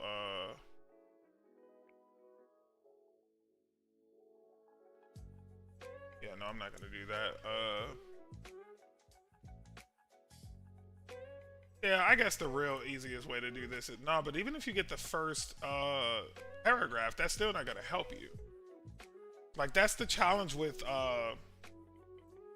portable text is it's HTML. So if you truncate it, you're gonna get yourself into trouble, right? Like if you truncate some HTML, what is this for exactly? Portable text. Portable text is like, so that's like Sanity's little custom. I was thinking.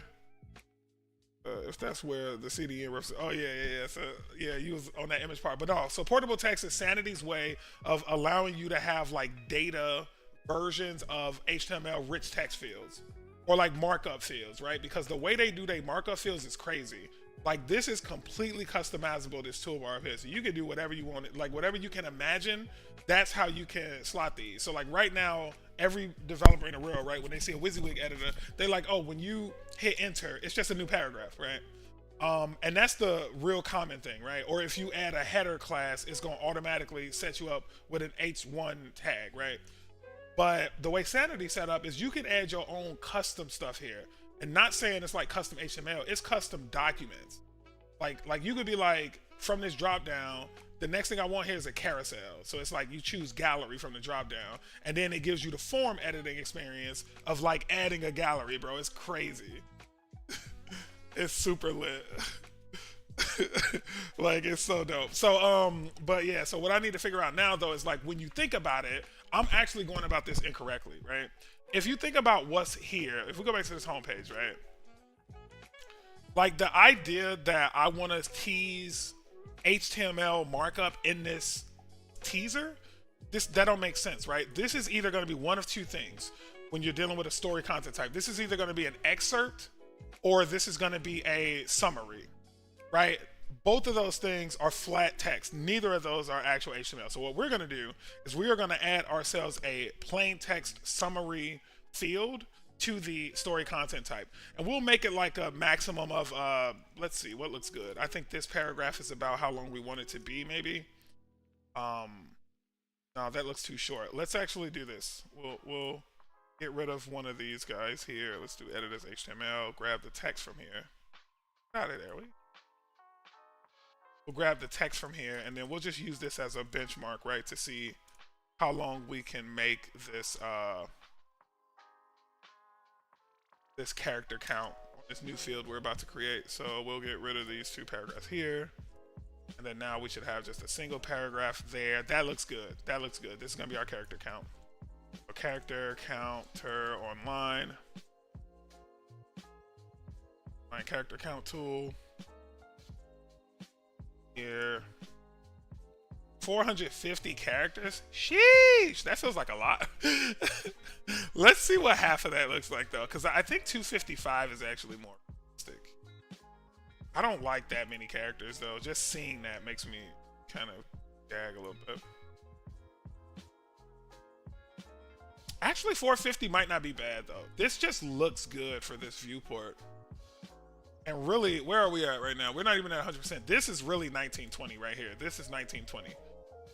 So that looks good. For that image to be as big as it is, this looks pretty good. I think I'm going to stick with this. 450 is going to be our max. All right, so let's start first by creating the new field. So let's go over to our...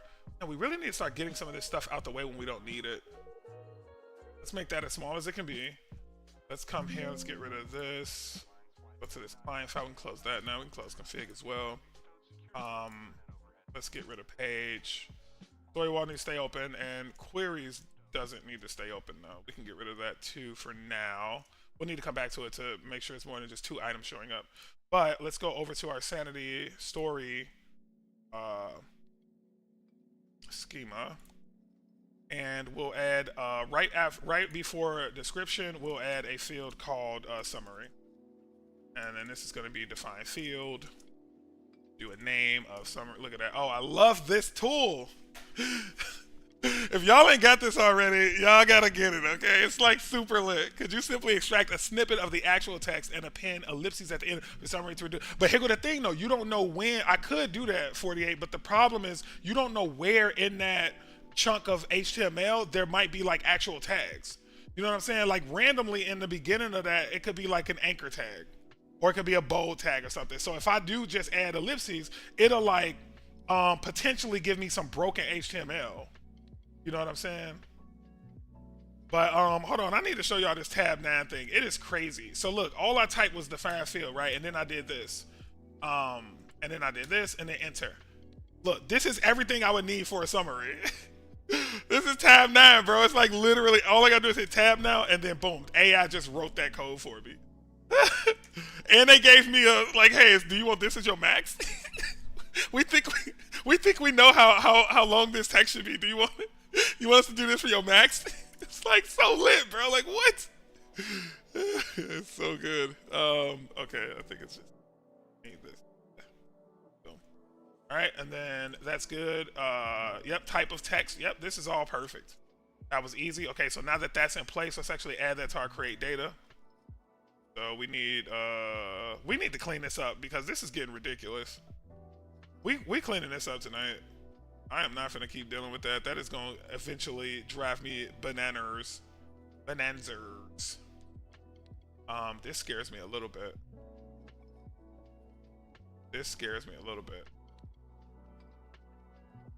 Because the last time this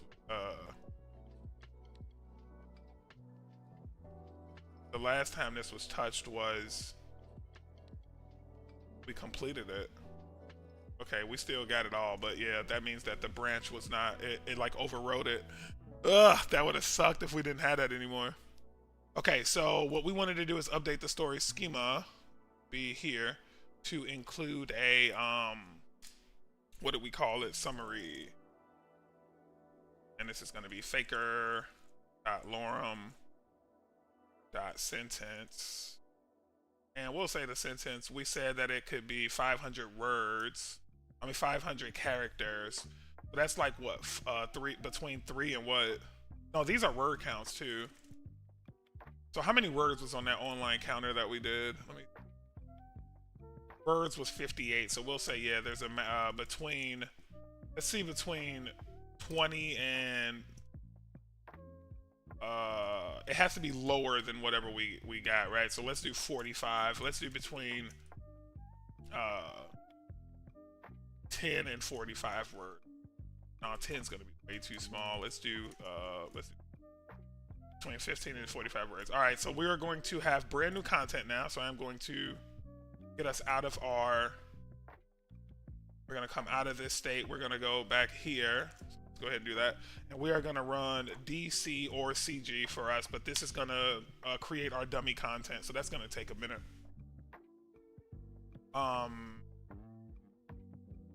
Yeah, we do want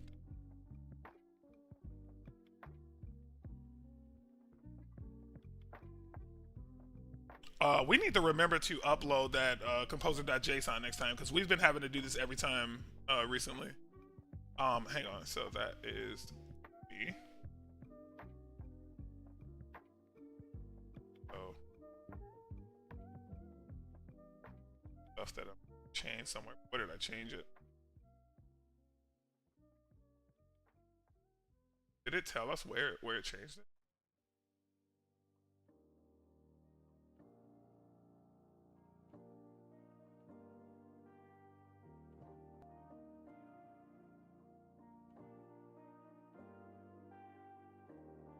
Here's one of them.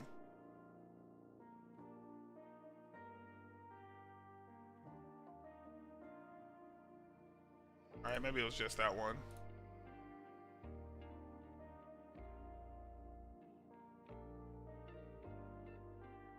It could have just been that one. Yeah, that worked. Okay, so now it's deleting everything. This might take a minute though, guys. Not like hours, but you know, actually creating real content for me, so I don't have to.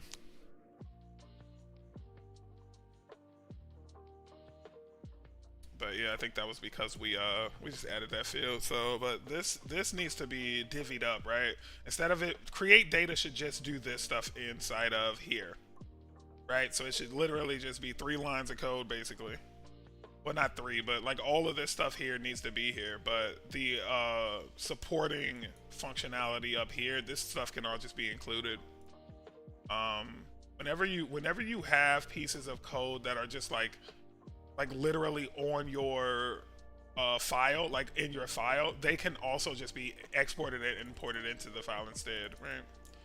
So, and that's what we'll do here for this. Eventually, we'll just make person its own file, import it here so that we have access to person bio schema, person image caption schema, right? To all of these things that make up our person transaction that we need to make, right? And then we'll do the same thing for a tag and story. We'll just make sure that those transactions can get made, that the create data method has enough to make those transactions. That's really all we have to do. All right, almost done here. I think we got on batch what? Oh, that was just story batch 1. So we got 6 batches of stories to create, so it should be 60 stories total. But yeah, I need that flat summary, and you can see summary being populated correctly here, just as a flat text field, capital letters and such. You know what I should have did? So you don't have to do single sentence. You can also do sentences, and I think that would look better for fake content. So what I'll do is I'll fix that right now, actually, and then before we sign off tonight, what time is it? Yeah, we still got another hour. Before we sign off tonight, I'll fix that. But yeah, that needs to be sentences, not just sentence singular. So under build stories here, we'll go correct that. So let's see if Faker has a sentences versus. Yeah, they do. All right. So and then here I can probably just do my min max again. It's gonna be 15 to 45. Yep. Boom. Pew. All right, what batch are we on? 5. All right, so this is the last one. I can roll in again. We're almost done, right? The next one is the image, the person image. Right, the next thing is the person image and the person name, and then the slug for the person, and then we're done. We can actually flip this to be a real life like all of this will be real content instead of the, well, not all of it, but just the story wall at least will be real content. All right, so that's done. So let's go ahead and refresh this. We should see a new image when we stand this back up. This should fail, actually. We should see a new image when we actually stand this back up, though.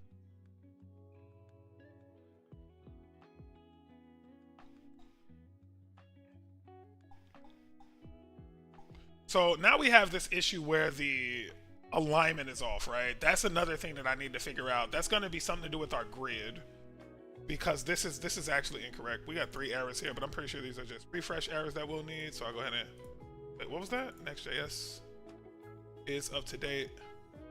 Hydration failed because the initial UI does not match. Hold on, let me just. Yeah, there we go. Oh, no, still errors.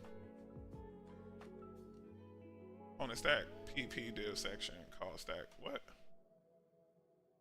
Hang on, let me see what I did here. Maybe I did something crazy on the story wall.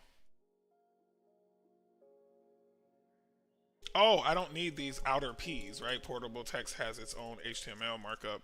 That's the whole point of it. Yep, and it went away. Okay, so now the alignment is off though, right? That's gonna have something to do with the Tailwind CSS grid.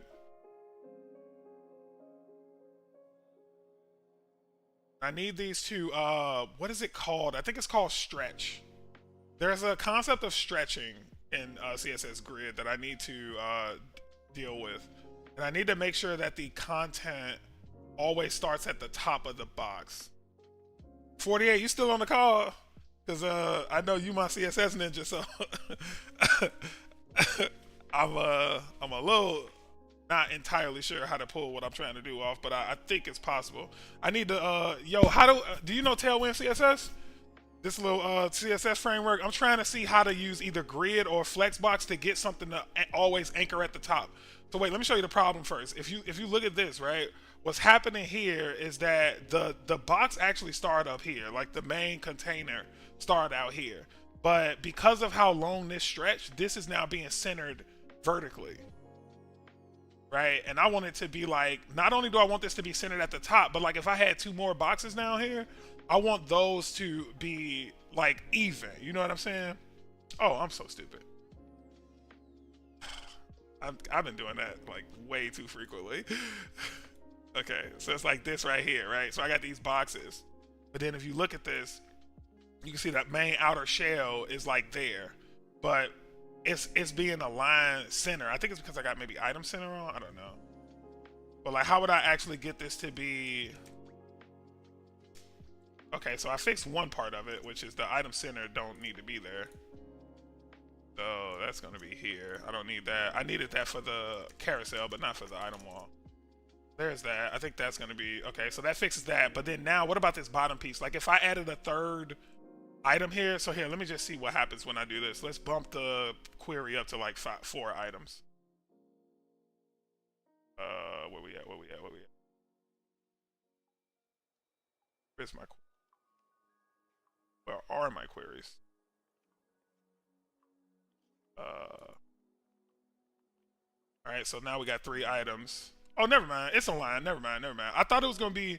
I thought it was about to be like distorted. You know, like I thought it was gonna be like this was gonna be like right. This one right here, I thought it was gonna be like right here, but it's actually a line. They even. No matter how much text it is, they still even.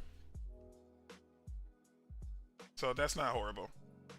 I'm a little salty. This is so small. Maybe we should put them a little closer together. Here, so let's actually flip those to the summaries and see what they really look like.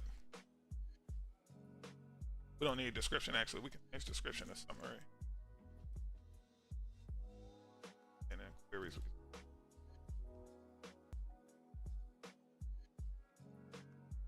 And I'm not saying it. Alright, so let's make sure that's what I called it. Yep, totally did call it that.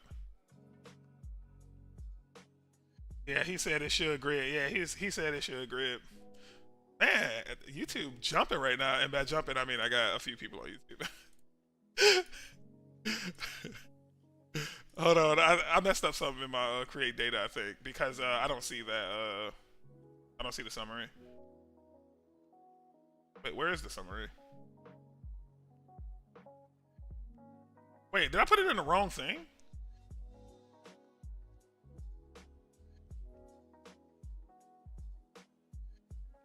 Oh, there it is right here, but it is in the wrong thing. It's in feature media and it needs to be in here. And I don't know if I want these to be so far apart. Like either 15 sentences or 45. I think they should be a lot closer in length. Because the publishers I've worked with, at least, when they know they got teasers, the character count is traditionally around the same length. So I'm gonna do maybe 25 and 45. That's a lot more close in length. So man, I should have probably, yeah, and now I won't make the same mistake twice. I'm gonna reduce these counts down so that we don't have to wait so long for us to validate that whatever we did here is working. So let's go ahead and create the very small amount of content just for testing purposes. So now we should see this content just start going away, which it is.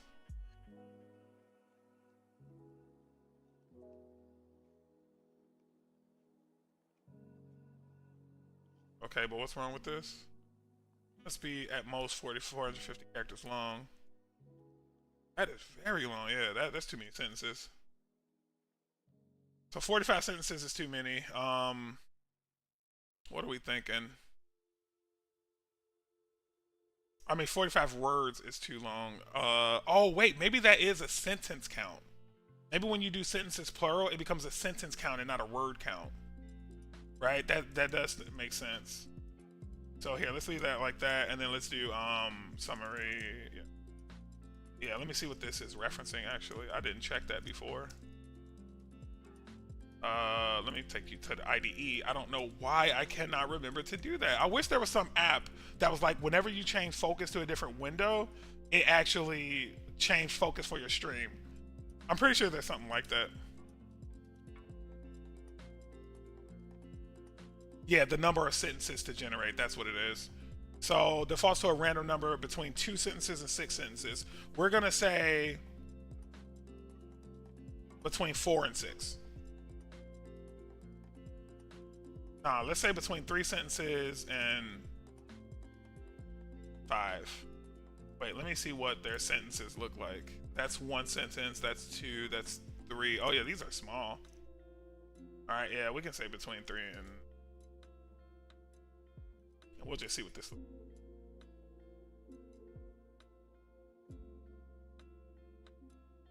Alright, let's go back to the browser. That was one of my triggers that I wrote down too that I was going to say because it always helps me remember to click that button. I say, all right, let's go back to the browser. Or, all right, let's check out the IDE. I need some kind of trigger though, or else I'm going to keep forgetting. Dude, that is way too small. 1, 2, 3. So 3 is too small for sure. Let's see how many they give us on the second one. This looks more reasonable to me. Let me see what this looks like on the site. If we were to go here, there should be an open paragraph here that we can tap into. We didn't add any conditional logic, did we? So, inside it, no. Okay, so we did probably. So let's go back to the IDE and let us turn on the app. Okay, and then go back to the browser. Okay, and then now, where are our... Huh, I thought that would have worked right out of the box.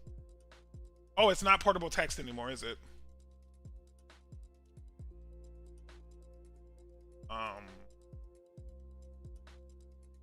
Okay, it's not portable text anymore. We don't need to do it that way. And as a matter of, yeah, this looks good. So however many sentences this is, that's going to be our, I kind of want to say that'll be our minimum, and then we won't go far beyond that, right? So we got 1, 2, 3, 4, 5, 6, 7, 8, right? So we said 9 was going to be our max, but we need to flip that. So now let's go back to the IDE, go over to our create data method. Let's say anywhere between 9 and 12. You can stomach 3 more long sentences after that. I think that'd be fine. Let's go ahead and run this, but let's run the full thing now. Not worried about any glitches anymore. We can do 10, 10. Wait, I can't remember what we had this at. What do we have that at? Home. 20, 26, 10. Okay. 20, 20. 6. And we really don't need this much right now. We're just testing. We're not testing. So we'll keep the. No, we won't even need that much, right? Let's do 20 stories. That should be enough for the story wall. And then we can bump this down to like 5 and 5 for now. When we get to the topics pages and we start playing around with infinite scroll, then we'll need more content. But for now, like, we just need to be able to scroll down that page, maybe 2 page distances. Like 2 page distances long, so yeah, we don't need that much content. No need to overdo it. All right, let's head over to the browser and watch things magically disappear. I like to do that. Oh, they're already changing too. That's pretty cool. Where's sanity? As a matter of fact, though, we might not be able to see it in real time right now because when you're importing content, you have to bring the app down.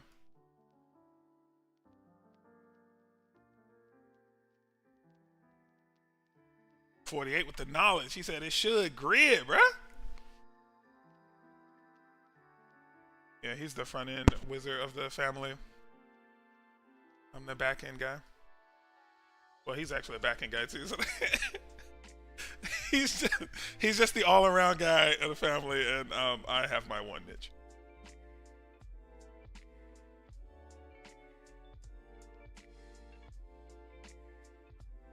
Okay.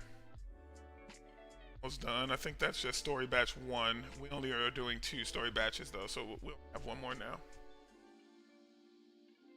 And then when we run that app, it should automatically load up all these different stories. We'll say that we want all 20 pieces of content. Let's go do that now, actually. Let's tell our query that we want all of it. We only have a few pieces of content now. So, I mean, eventually this will be an infinite scroll experience anyway. So we'll probably do some kind of pagination whenever we get to a certain scroll depth. He said, yeah, pause.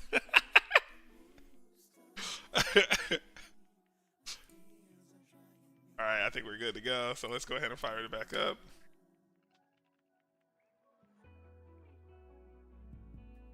I was talking to my guy yesterday, my guy Jeff. He was like, man, I miss y'all, no homo. Or he's like, nah, I miss y'all, pause. I'm like, nah, don't pause that, bro. We miss you too. We miss you too, big dog. Alright, I feel like this is actually too long, unfortunately. I'm just gonna do a max of 9, guys. I'm gonna do a minimum of maybe 8 and a maximum of 9, or a minimum of 7 and a maximum of 9. Because these feel too lengthy to me. And as a matter of fact, I think another thing I'm gonna do is make sure that this is always, this bottom whale here is always anchored to the bottom. If we go here, let me go to the browser, show you guys what I'm seeing. So this is what I'm seeing now with all 20 pieces of content, and as you scroll down, you can see that there's an opportunity to line these images up, because you can't guarantee that you'll always have the same amount of text here. But you can get pretty close, but you can see how good this looks, for example, when it's lined up perfectly. And it's not really about the text lining up, more so about these bottom rows lining up. What I'm gonna see now is if I go to one that's uneven, like grossly uneven like this one, and I take this container, which is, it should be this DOM here, I should be able to say flex bottom. Now, what is it, 48? Is it flex stretch? Does this have pagination baked in? No, it don't got pagination baked in. I'll have to add some infinite scroll logic to it that'll load in like another story wall will load in if you hit a certain breakpoint or a scroll point, scroll depth. What is it, justify bottom? Or maybe it's flex stretch.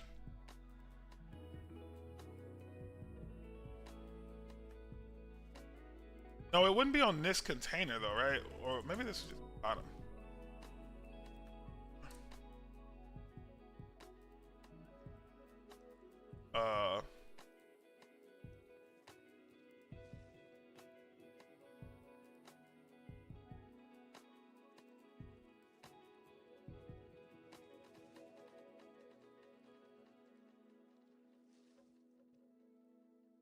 Oh, flex end. So what does it entail when?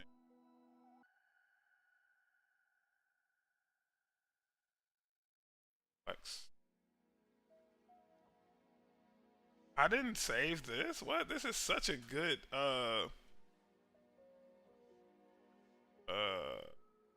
this is such a good doc set too. I love this doc set, but there's another way to review this that was way easier for me before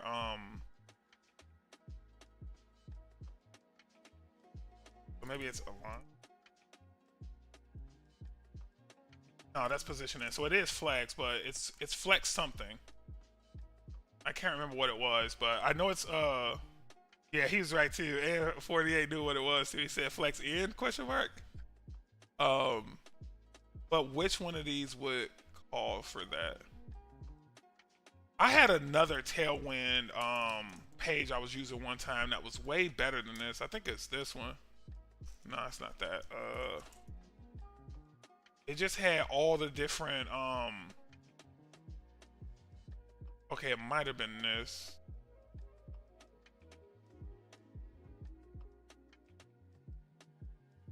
Yeah, it was this. It was this. It was this. It was this.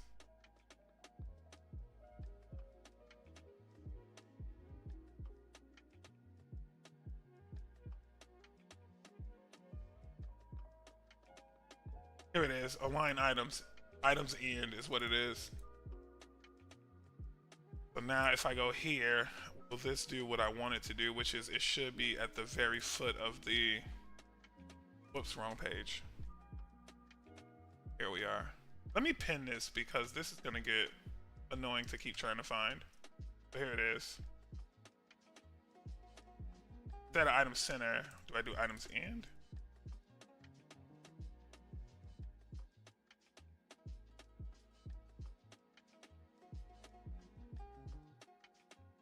Oh, that's not working either. What you got, 48?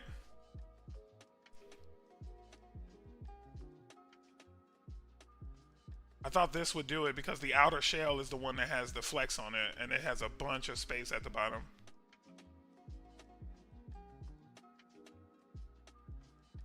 Oh, why can't I do that here?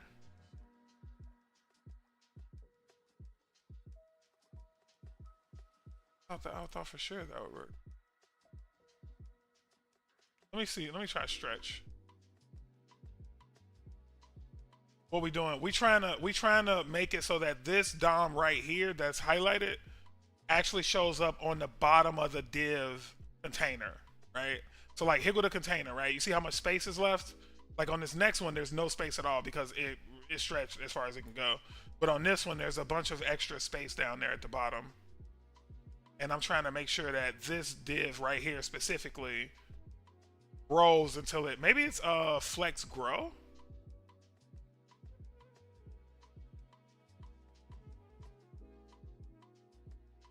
Can you do flex grow with, or is it just width for flex grow? Maybe flex grow only does width and height though. I mean, width and not height.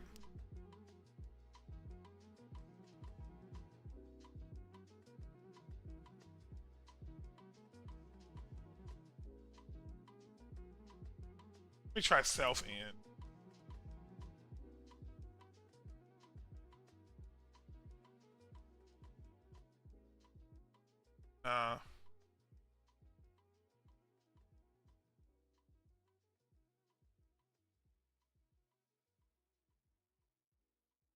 So let's think about this, right? So we want to do flex direction column. Why are all these columns? Oh yeah, these are the actual divs themselves, the cards. So that's correct. So inside of the div itself though, right? So this is actually good. This is good. So we do want flex column for each of these. Okay, and then what was the other rule? Yeah, the other rule was just... Oh, okay, I see. Justify content flex end.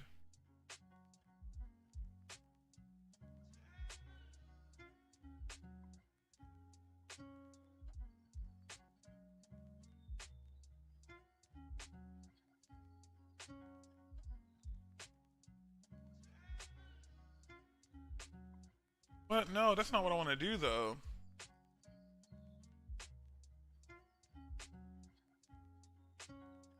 So wait, so what do I gotta do? This is so weird. So on this DOM here, I'm gonna have to, oh, hang on, not that DOM, not that DOM. Forget it. Okay. On this DOM here, flex row. No, it'd be flex call, right? Yeah, but then that's gonna do that weird thing. So maybe I don't need that.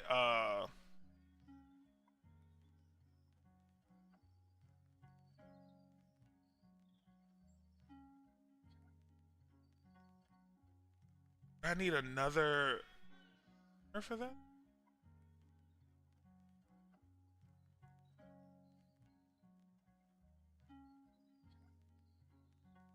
And then what was the...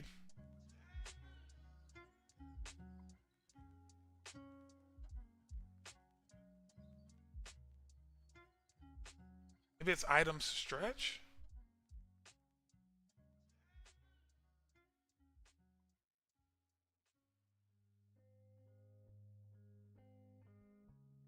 Oh, so item stretch is on that, and then I do self end on the... Okay, so maybe that's what I do. So maybe this is actually items stretch.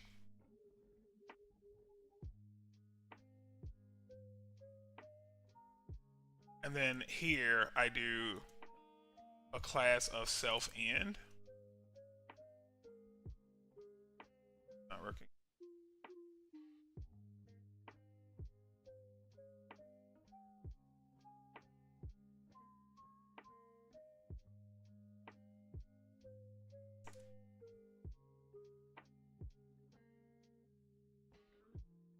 Wait, whoops. I don't know. Okay, yeah, let's get that off. Get that off too, because now I'm starting to think it needs to go on the actual container. So here I might be able to do items stretch. And then here I might be able to do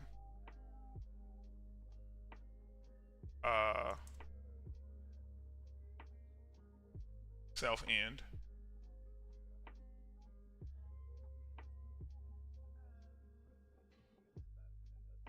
Still not doing.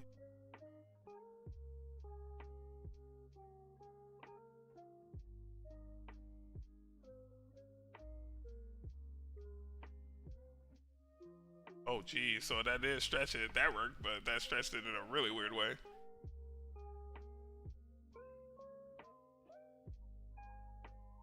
All right, let's see what he says. Have you tried Flex Grow 1? It's one of those things that would be easier for me to debug running through some scenarios myself. Yeah, I always know that'd be the case. Like that's always how it be. He said Flex Grow, and I know there was a Grow option here. We kind of breezed right past it. Yeah, it's just Grow. So I think he's saying just slap Grow on here. That was one of our like main go-tos when we first were doing. So it did just move something. Right? It didn't do what we wanted it to do per se, but it did just do something. So, oh, I see what it did. It took off the centering of that.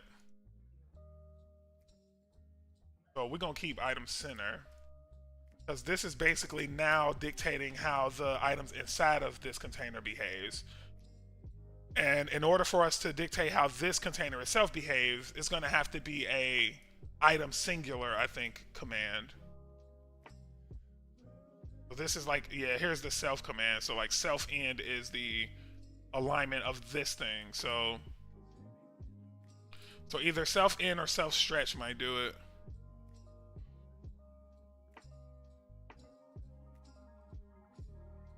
Use self stretch an item to fill the containers cross axis despite the containers align item size. So yeah, let's see what self stretch does. Position relative bottom 0. Yeah, that's actually the easiest fix, now that I think about it. That's actually the easiest fix, guys. He's right. Yeah, let's not even keep playing around with this, because we can easily just do a positioning on this and then put it anchor it to the bottom of the box. So I think it's position.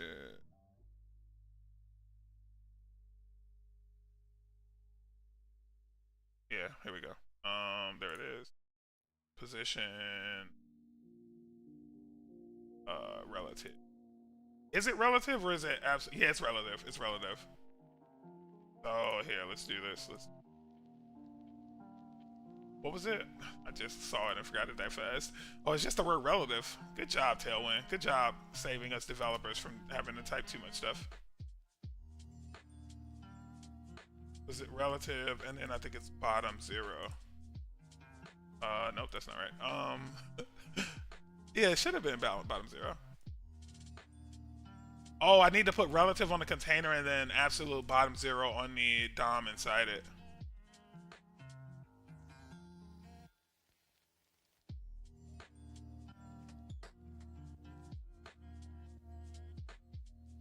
And then what I could do here is add an additional, if I wanted to, I could just add an additional, well, let me see if this works first, but I think I could just add a additional, yeah, I don't like that. I'm just gonna add an additional DOM here and see if that works. Oh, wait, but that's not the problem, though. This is what needs to be absolute. Cheap way out, but whatever. Yeah, this is the one that needs to be absolute, right? And then the relative one needs to be the actual container itself. So like this guy right here would need to be relative. And then that's going to be absolute. Yep, there it is. And then we can obviously give it a little bit of breathing room at the bottom. So we'll do like PB 20. Or maybe 24. I forget what it is. These, you can't use just anything for these. They have to be like very specific numbers.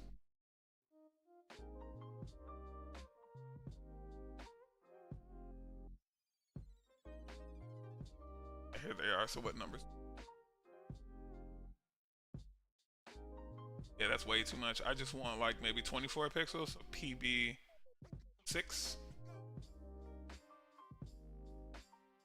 If that does it. Are we getting our padding at least? No, we're not even getting our padding. Aren't we getting our padding? No. Oh, it's because we have a bottom rule on it. We can't get a padding or a margin if we're gonna do that. We have to do like negative bottom 10 or something. Okay, maybe not negative then. Let's just do bottom 10 and see where it puts it. No. What? Wait, what? Why is that working but the other one is?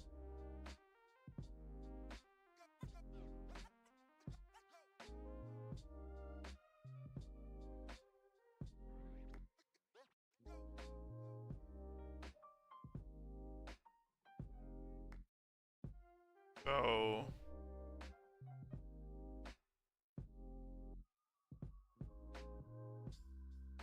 yeah, these go. Look at that. These go in such weird directions. Like, it's so weird. 3 is 12 pixels. Like, what the hell?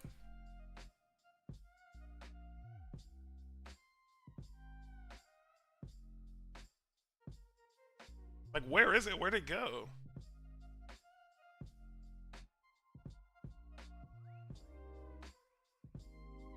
Like, I don't know where it just anchored to. It's like out of this world. It's out of there. Almost toast. Hang on, we gotta go back. So, oh no, not there.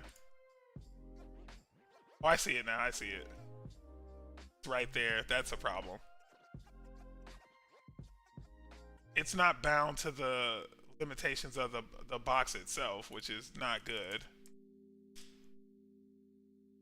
Look at that. Bottom 3 for some reason snaps it all the way up there. I don't know why.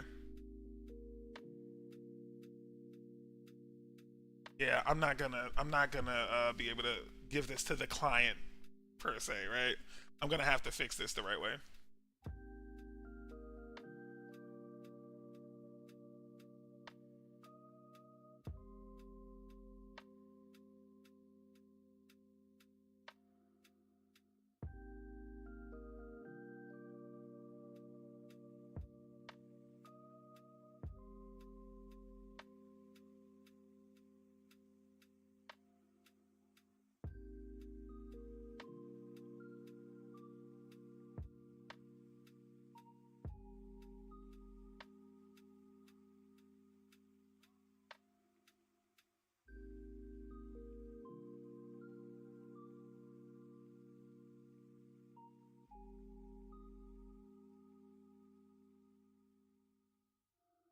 Margin top auto looks like a better fix though.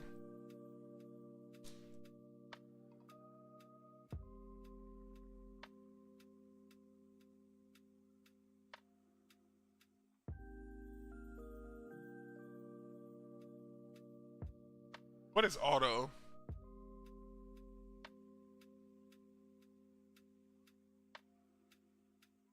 Let me see. Margin top auto.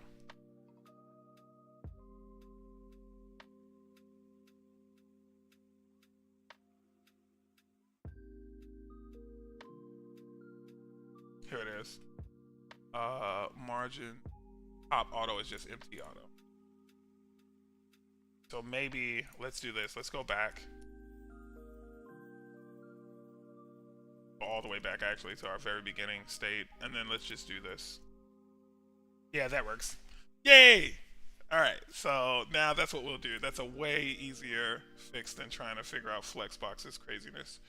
So we'll go here, we'll leave that alone, and then now everything is perfect.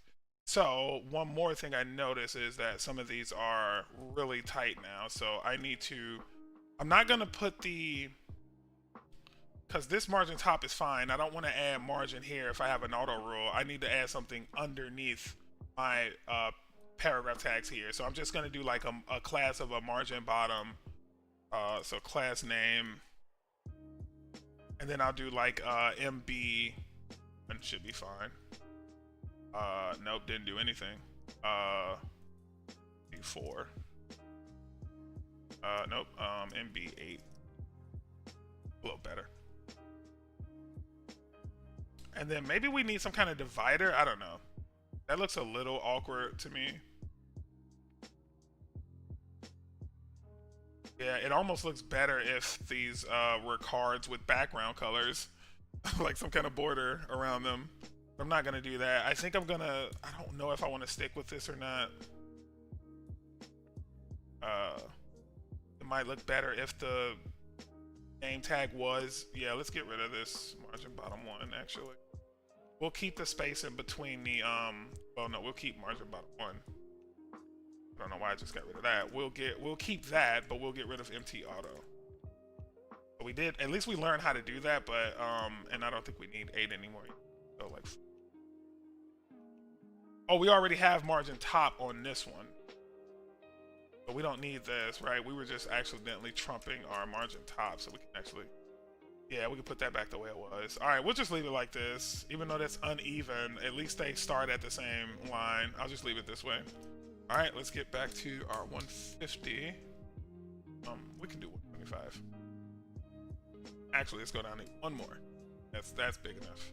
Is that big enough on stream? Yeah, it should be. Okay. All right, so now we have a beautiful story wall, which is perfect. Let's go ahead and move on to the carousel. How much time we have? We got 30 minutes. So let's think about this. What do we have to do for the carousel? So first we have to update our create data functionality, because whenever the Boolean of featured is true, we want the image size to automatically become the size required for this carousel, right? So what I'm gonna do, first thing I'm gonna do is I'm going to clean up anything that I see like wrong with this file, which it actually looks fine. Oh wait, we're not done getting the dynamic data. We still have some dynamic data to get. So let's finish this off. Sorry. Okay, so we know how to deal with this now, right? This is gonna be the exact same as this. But first let's go grab this person, right? So in our queries now, we know that one of the other things we want to grab is called person. And for our person, we need a couple things. And let's make this an object. The first thing we need for our person is going to be a name, which is name. And that's going to have like first, last, and all that. We'll figure out how to deal with that. The second thing we need is that person's image. And where is that stored? Let's find out where that's stored. So back over to the browser, go into our studio here. We don't even have the studio open. I think that's an accident.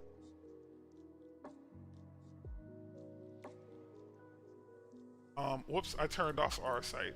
You go back to the terminal. And then, oh no, it's not turned off. It's not turned off. Yeah, it's still there. Okay. So there's that. All right, let's go over to the browser and let's look at the people and see exactly how we are storing these images. So if we scroll down, there is photo. Photo is inside of image. So it's going to be image and then photo assets there. Let's see if we made the same mistake we did with media. We might have, but who knows? Here's image. Inside of image, have photo. Oh no, that's way simpler. So just photo. Okay, so we're gonna do for this, for the image, we're gonna do image dot photo, I think, right? Image dot photo. So image is actually equal to, go back over to the IDE. Image is image dot photo.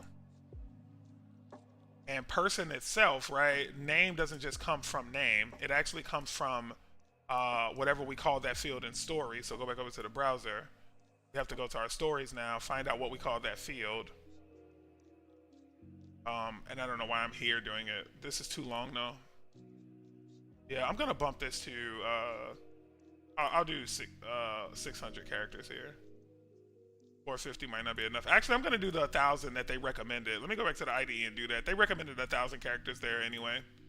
So I'll just do 1,000 here. This was the tab 9's recommendation. I'll just stick with that. So yeah, anyway, going back to, we don't even need to go there. We don't need to go to the browser to see what our person field is. Like we did that here already, right? So we don't need to do that. Why is this? Hey, why can't I all of a sudden?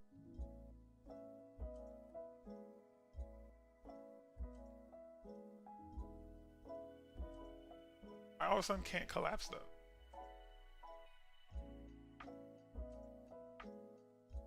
Anyway.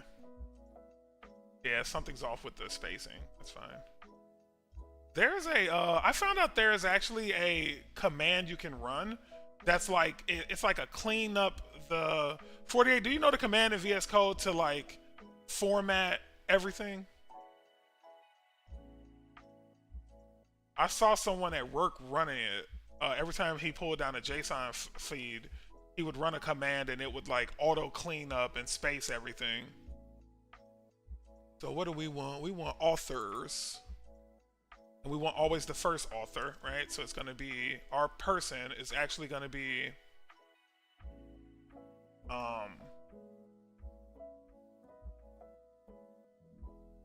always going to be authors 0.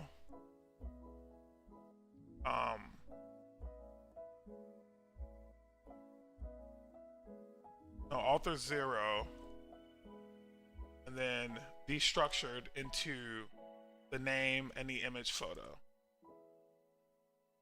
I think should be in your settings up top. View or code menu item. View or code menu item. Format. I don't see format. What's the code menu item? I don't have a code menu item. I do have view though.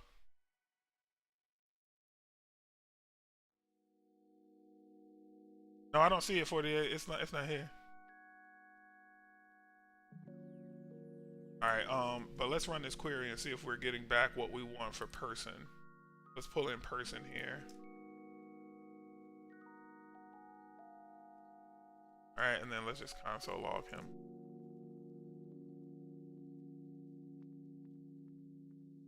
Alright, there we go. There's our person, and sure enough, we have, yep, all the people for all of those things. And now we have name and then we have image. Yep, perfect.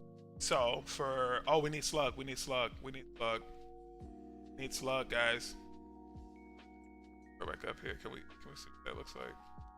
Can't. We can just go to the mock data for it. Should be in your settings up top. View code. Oh, selection. Let's see. Expand, copy, add cursor, switch to multi-cursor. No, this don't look like it either. It's weird. I think it might be an add-on that he had too. Yeah, so it's just slug. Alright, so then I can just add slug here directly. I don't need to do anything special there. I can just slug. Alright, and here now I can steal this because we got some thieving mofos up in her. Alright, let's just grab everything between there.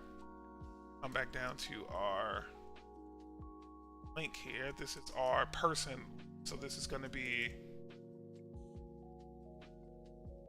actually going to be author slash and then whatever the slug is. And for the image URL, it's going to be this again, so we can build that exactly as is.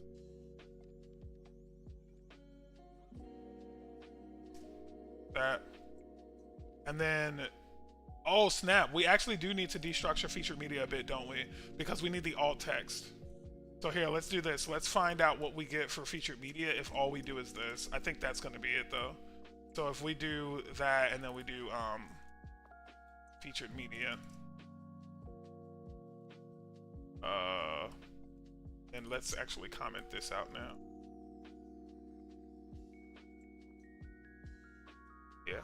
So now for featured media, what are we getting? Where are we at? Yeah, it's just alt text. So we'll do featured media. So this is actually going to be featured media.photo. And this is going to be media.alt.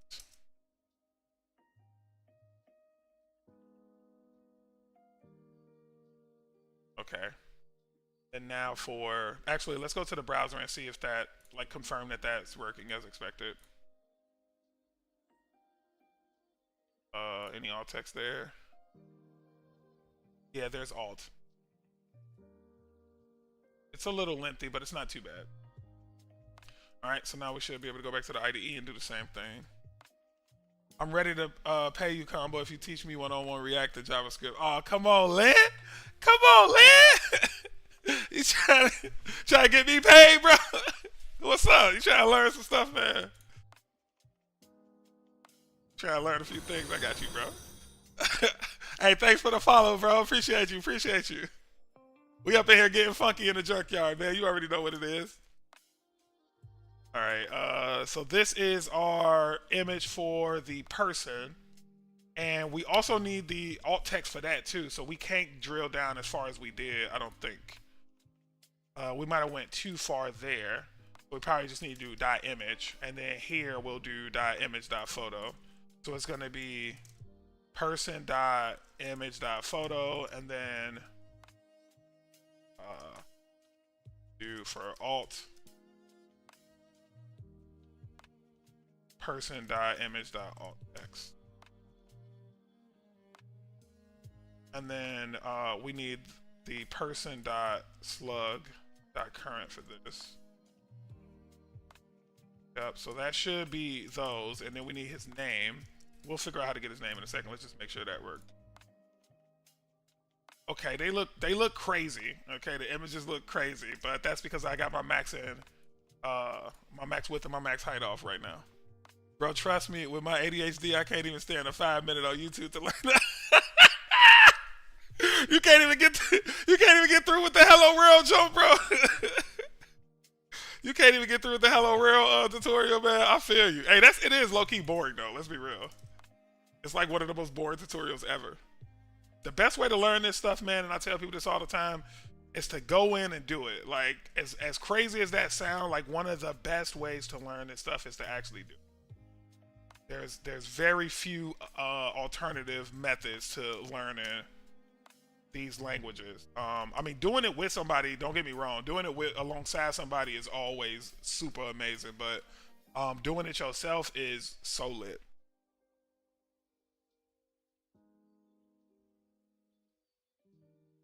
Are y'all seeing what I'm seeing?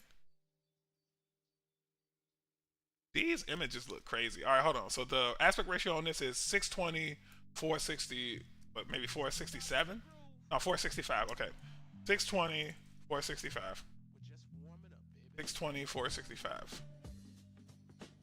2465. Okay, and then we saying that we want a width of 50, so it need to be 50 by 38, and we are doing 50 by 50. So let's actually fix that. 50 by 38. All right, and then now those should look a lot better. Let's go back to the browser. Nah, they still look insane. Help me 30-minute, 33-year-old feel so late, man. Hey, I got you, bro. I got you, man. Join the junkyard. Like, bring whatever problem, man. I'll put this work to the side. We can chop it up. You know what I'm saying? We can chop it up and get funky, live. All I got you, bro.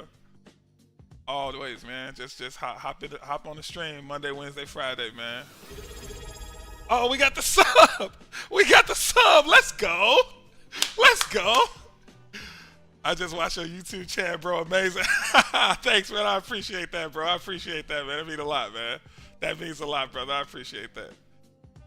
Okay, so it looked like we almost getting there. Something off about this image height width, though. Something is mad off about that. What if I drop this to like 38? Nah, it's just like not the right size. And the thing that is wrong is the width, right?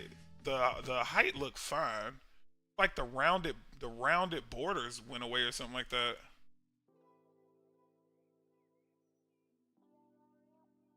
not that they went away, but it's more ovally than pure circle now. And that, oh, you know what it is? I bet what it is, guys. Like I need to clip the overlay. Hang on. So the overflow. I mean, I need to do like overflow clip or something like that. Um. Uh,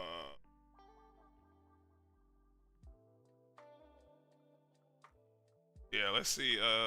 Let's see how they do it in CSS. What's the raw CSS way to do it? That's a lot of CSS. Oh my god, why are they using so much CSS for this?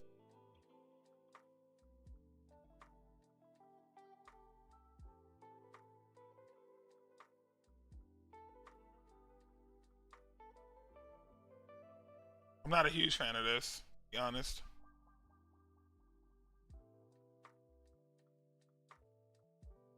I've uh I've seen better. I love your energy, bro. Hey man, I appreciate that, man. Hey, I mean a lot, bro. I'm gonna try and keep the energy up. Yo, somebody help me with this circle though, man. This thing is crazy, bro.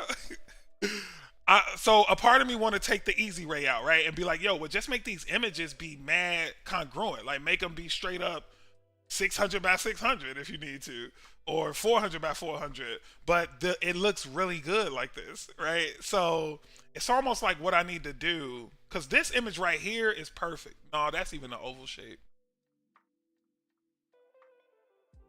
Dang, this is gonna be weird. And I imagine what's happening here. So let me find the URL that I'm getting actually for these and see what that looked like. Because it's probably just that the aspect ratio is getting trapped. So let's see what we got. We got the 800 by 600. That's okay. And then here, look at that. Look at that. Look at that. 50 by 38. That's the exact size I was asking for. What if I want that 50 by 50 though? Like, are you gonna give me that 50 by 50 though? That's the question. You gonna give me that 50 by 50? Let's see this one specifically.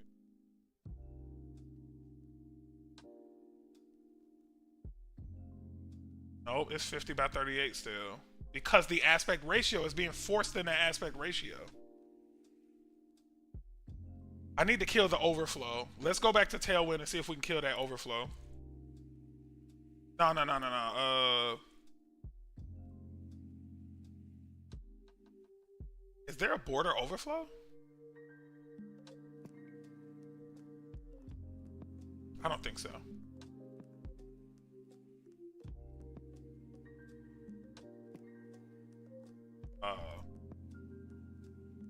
Nope. It's just gonna be overflow. Yeah, let's try overflow hidden. I mean, if this might work, I'm really thinking it won't, but we'll see. I'm willing to try everything once. Now I did full overflow hidden. 48. You got any ideas? Okay, I start my project. I keep your channel in background and not feel regular low. Hey, yo, that's what's up, bro. That's what's up. Oh man, it's all good, man. It's all good. My English sucks too. You know what I'm saying? Even my English sucks, so it's all good. It's all good. Did we lose CJ IRL? I think we lost CJ.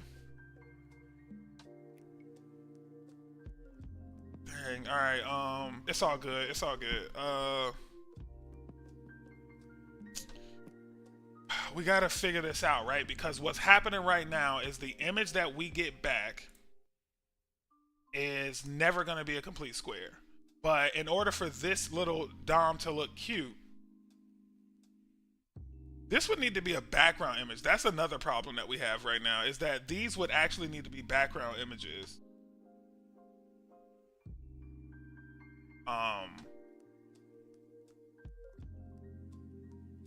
Let me see if that's an option. Yeah, background image. Then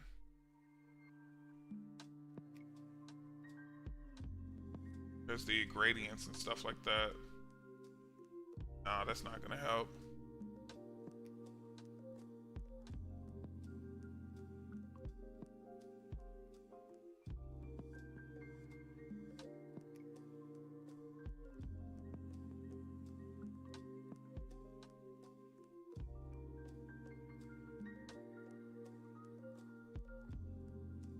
Yeah, I'm gonna have to just wrap something around it. I don't see another way around. I don't see another way to deal with this.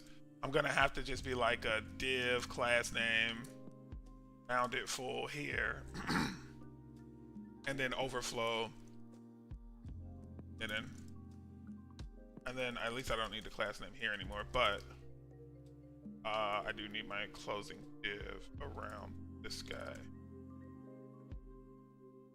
And then let's go ahead and push the good. They wrap it for me?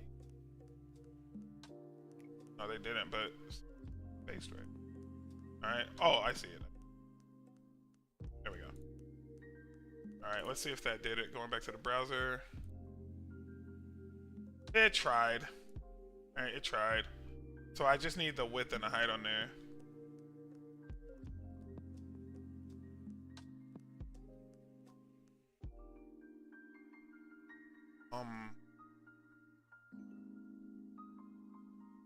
Shoot. It's not a class though, right? Background image. Let me see how to do background image. Background image, React. Why you want it as a background image? I don't get it. Oh yeah, so let me explain this real quick. That's a good point. Good question there, Involve. So here's what's happening right now, right? Here's our desired effect. Our desired effect is for each of these. These are going to be the people images, right? The image of this is going to be the image of like a profile image, like a person. So actually, let's go over to IGN so you can see what I mean.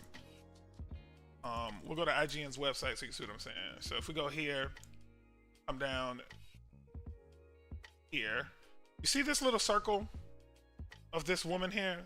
This is exactly what our goal is.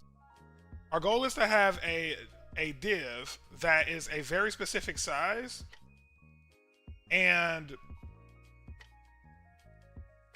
oh, so they did put it on. They did what I was just doing.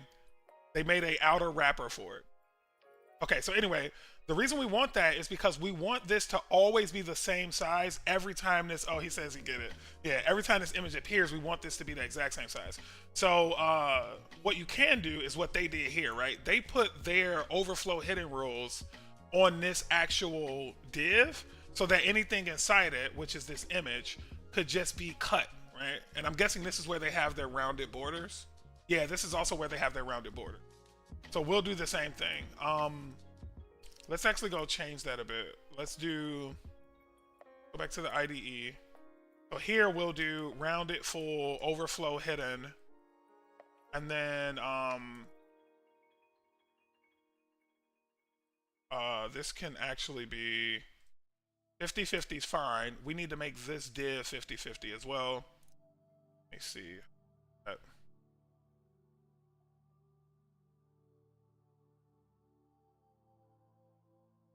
And right now it's over the whole thing. We only want it to be around the image. Let's actually move this DOM up here. Right, so now we have a div wrapping the image, and then our link can be standalone. We don't care about that. Now this can go here. Okay, so now we should have something closer to than what we had before. Okay, so that's kind of getting there.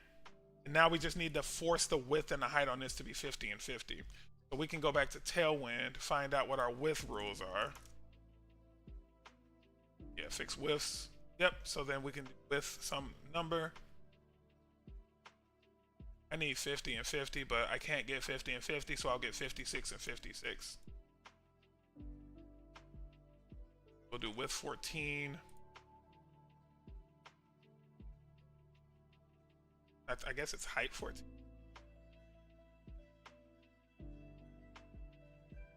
That didn't change. Nope. So that's not being respected. Let me see what they do.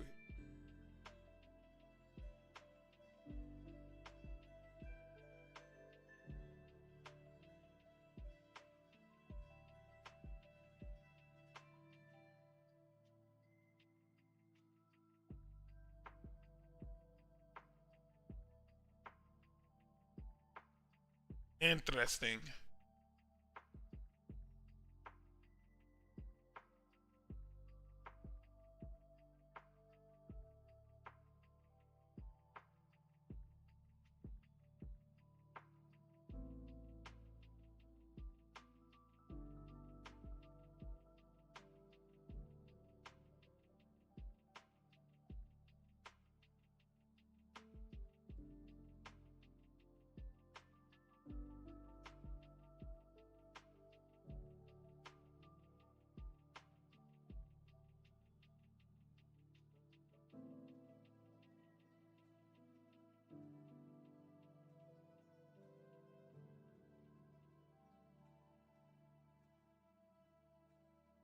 Wait, did I put it on the wrong DOM?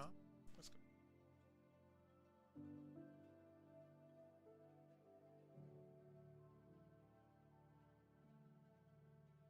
Okay, here. So this was this.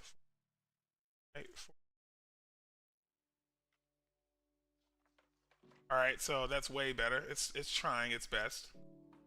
And what's our border radius right now? That might be another part of the problem. Yep, 56 and 56 is good. Now I think we need to do 56 and 56 and 56 here. So let's change all three of these sixes. All right, let's go back to the browser. See what it's like.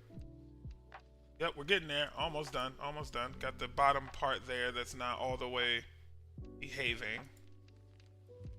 So it's not rounded full though, right? It's not rounded full. I don't think it's rounded full. So I think it's border radius, and then I think it's whatever 50% is, right?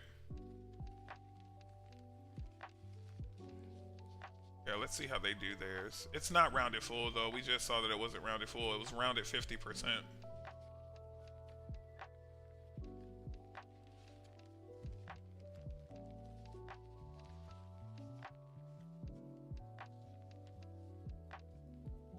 I mean, full does look like it gets the job done at least.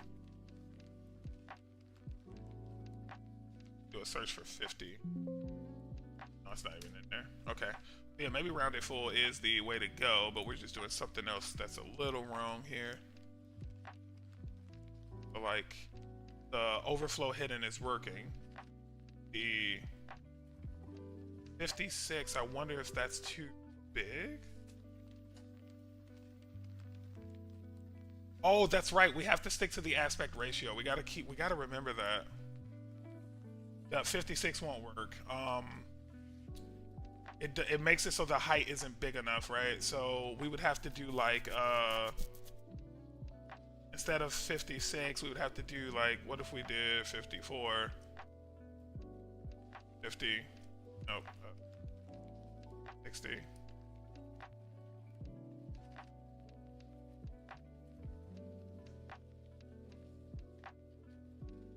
So if we do 56, it makes it a 56 by 42, meaning that if my outer box was less than 42, or actually if my outer box was 42 by 42, we'd be fine, right? So here, let's give that a shot. I think if I do 42, 42 here, I'm good. So let me go back to Tailwind real quick to the browser, find out what my width options are. All right, so what are our options? Do we have a 42 in here? We have a 44. Let's see if 44 has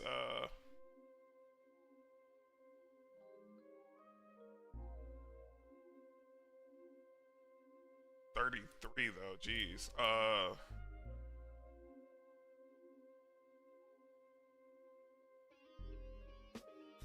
5, 6, 7, 8. All right, 58 width. Okay, so 58 width should do it. All right, let's head back over to our site.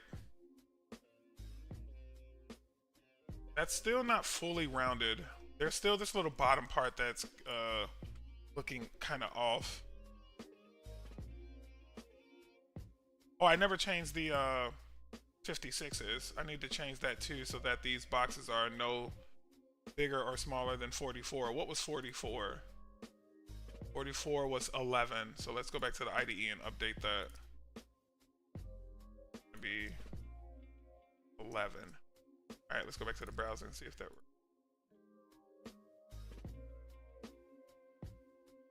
It's something else now. Something else is off about this.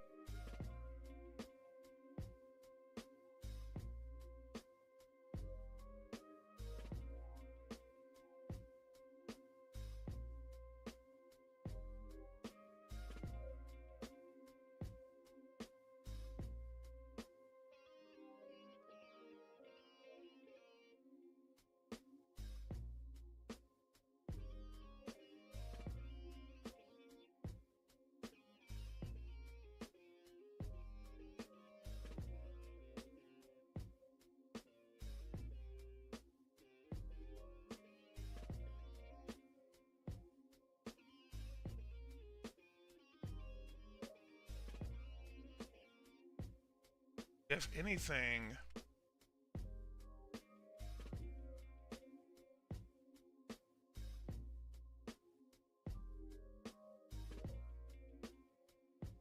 and our images are never going to be as perfect as these. Let me see what this original image looks like. Here. Yeah, they're using image magic, so we should be able to get rid of this. Okay, so this is their, yeah, and there's no way this is a perfect square. Yeah, this is a horribly perfect, imperfect square. So how the hell are they doing that? So wait, what was their image magic thing?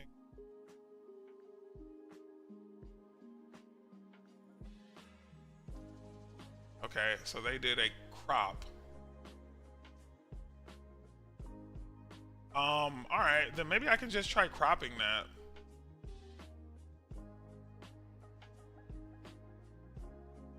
Did they do any scaling with it? DPR, they did DPR. They didn't do scaling with it though, they just did crop. So if I do the same thing, let's think about this real quick. So how do I need to do this? I need to take this, I need to take the image manager approach and figure out a way for our URL helper, our little, let's go back to the IDE. We have this little helper that we got from Sanity. We're not using portable text anymore. We got this little image builder helper that we're getting from Sanity that I think it returns an object that you can tinker with, because you can see here we're adding width, we're adding URL. So let's find out what image builder Sanity. Let's go back to the browser and just search for that. Let's get rid of some of these other windows. We're starting to get cluttery up here. We don't play that. Developers, we don't deal with clutter. Solve problems, we don't create them. All right, so I'm just gonna come here and do a search for, yep, wow. There we go. Ah.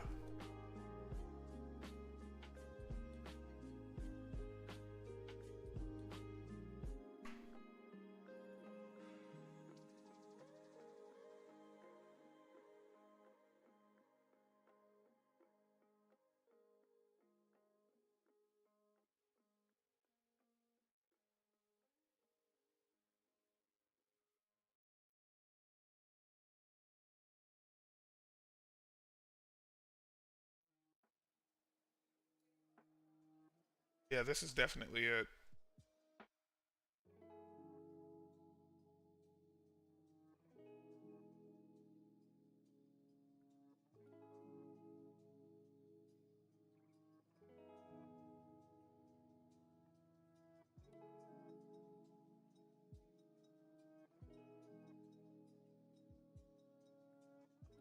So we'll do dot crop equals 1, and then we'll do dot,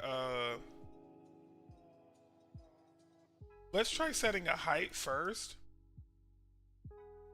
Because we know we want it to be 50 by 50. That was our ideal, right? So let's go back to the IDE. Let's actually clean some of this up. 56 versus 44. I think 44 is fine.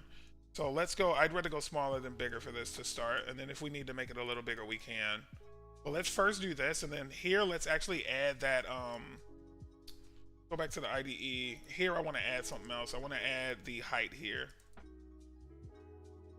Right, because they're saying they're cropping by default. So, yep, that did it. That did it.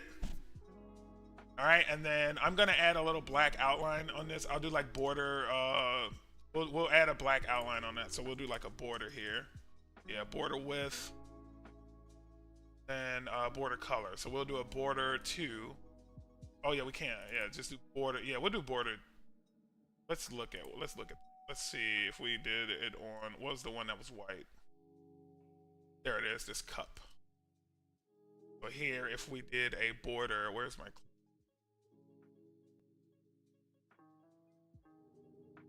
Oh, you know what? This makes me feel like we didn't need to do this. Oh yeah, we did, because it's gonna overflow no matter what, right? So yeah, we did need to do that. As a matter of fact, this is where the border goes. Border. And then, color. How do I do the color? Border color, border black.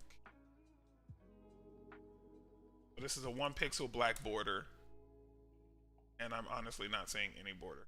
It added. Let's do border 2. I'm not seeing any border get added there.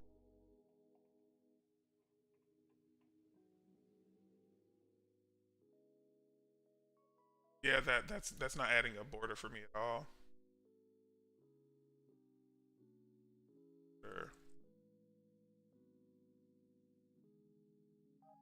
Color.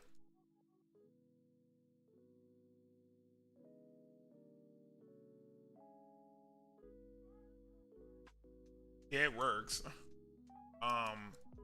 It's just not working when we add it that way. Maybe we have to add it in the code. We'll come here, we'll do border, and then we'll do border. Let's go to the IDE. We'll do border, and then we'll do border black. Should I use, didn't highlight my message. Should I use live server to display my project, or is there any way to have both screens, Visual Studio and my interaction, or to have a live view of the change I make it? So that's another good question. You got the good questions tonight, Linval.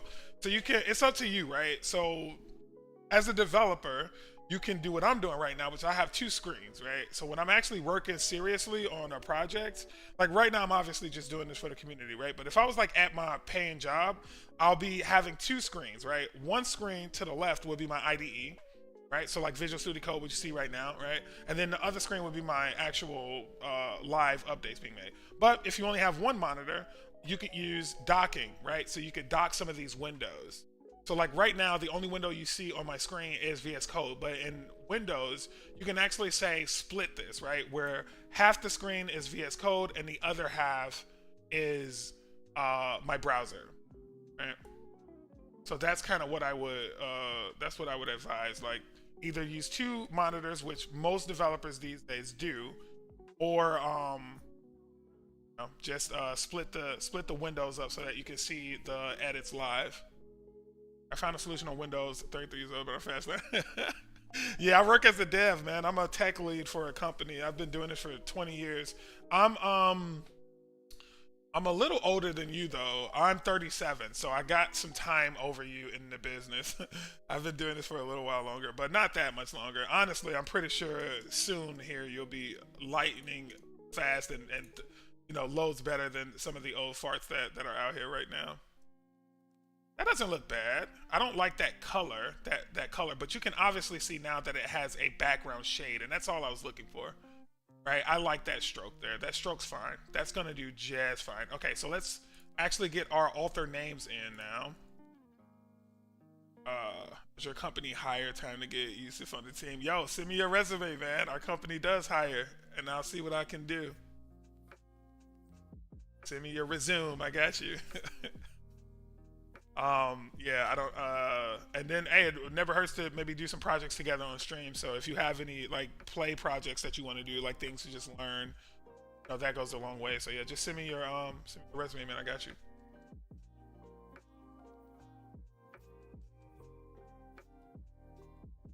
Live in Canada, that's okay. A lot of companies these days are fully remote, right? So that's not a problem.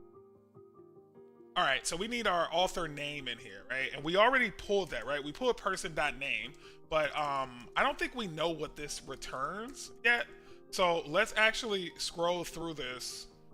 I think we're console logging person. No, we're not. So let's actually do that first. We'll console log person, and then we'll see what we get back in that object. So here's our person, and yeah, we do get that back, and we get first, middle, and last, right? So what we're gonna do is we're gonna put the double quotes around middle. We're gonna make this as a string. So let's first type out the string we want, our like desired string. So we're gonna do backticks because we're gonna be doing object literals. We'll do first, middle. Oh no, that would be nickname, right? So yeah, let's do nickname. Let's do first nickname in quotes and then last, right? So we already know this is gonna be person.name.last. And then let's also go just do the same thing here, right? $ that person.first, right? So then now what we should see on the front end is at least the first name, quotes, middle name, and then the last name there. So let's go back to the browser. And there we go, right? We're seeing these people show up with their actual names here, right? These are the people that we created in our system, and it's not going to always be a different author, right? We have the ability in our system for multiple people to contribute to a story. So some of these are going to be, you know, Giuseppe's, all of his stories, right? All of their stories. So that's another really cool thing about what we're doing here. Hey, what's up? What's up? How you doing? Friends join the stream. All right. But yeah, Lival, just hit me up, man. I'm gonna see what I can do. Do not mind Canadians in America or in my company. Trust me. As long as you're good at developing, you're good. Okay, so now we want to change the word nickname to the actual nickname. However, I think we extracted nickname away from the name object, right? So let's go back over to our. Let's close this. Let's close that. Close that. We don't need that. Okay, here. Go back to our people. And let's see where that nickname lives, right? So if we go look at an example of this payload, the nickname is top level. Yeah, it's just top level nickname. Okay. I don't like the fact that in some cases it's lowercase first. You know what we should do for nickname going forward? We should change the faker there so that it's always name case. So we can just do like, I bet we can do name there. Yeah, let's do that. So let's do that first, actually. Let's go back to our IDE. Let's come here. Let's go over to our create data. Go to our person object here. And then we know we want nickname, which we have. But instead of doing words, what we'll do is first name. We'll do this. This is going to give us a different first name. But let's actually see if for person they have a concept of a nickname. So what if they have nickname here? That would be really cool. Bio, first name, full name, their job type, last name, middle name, prefix. They don't have it. So what we'll do is we'll say their nickname is going to be. Let's see if we have any other options in Faker to pull up a nickname. That would be cool.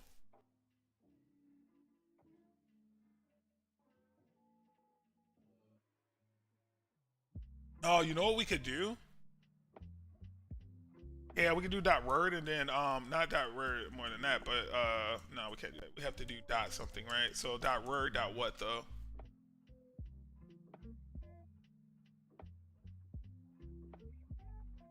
Dot a noun, like a random noun. How do they do this? And we do the length. Okay.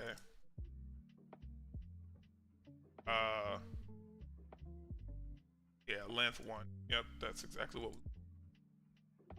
So now, this should produce. Like this should produce. Actually, let's do min and max for the length. Let's not just do 1. Here, let's see how to do min and math here. Min and max here, because we really want to say that it could be between 1 and 2. Yeah, so it's just going to be min. Yep, of 1, max of 2.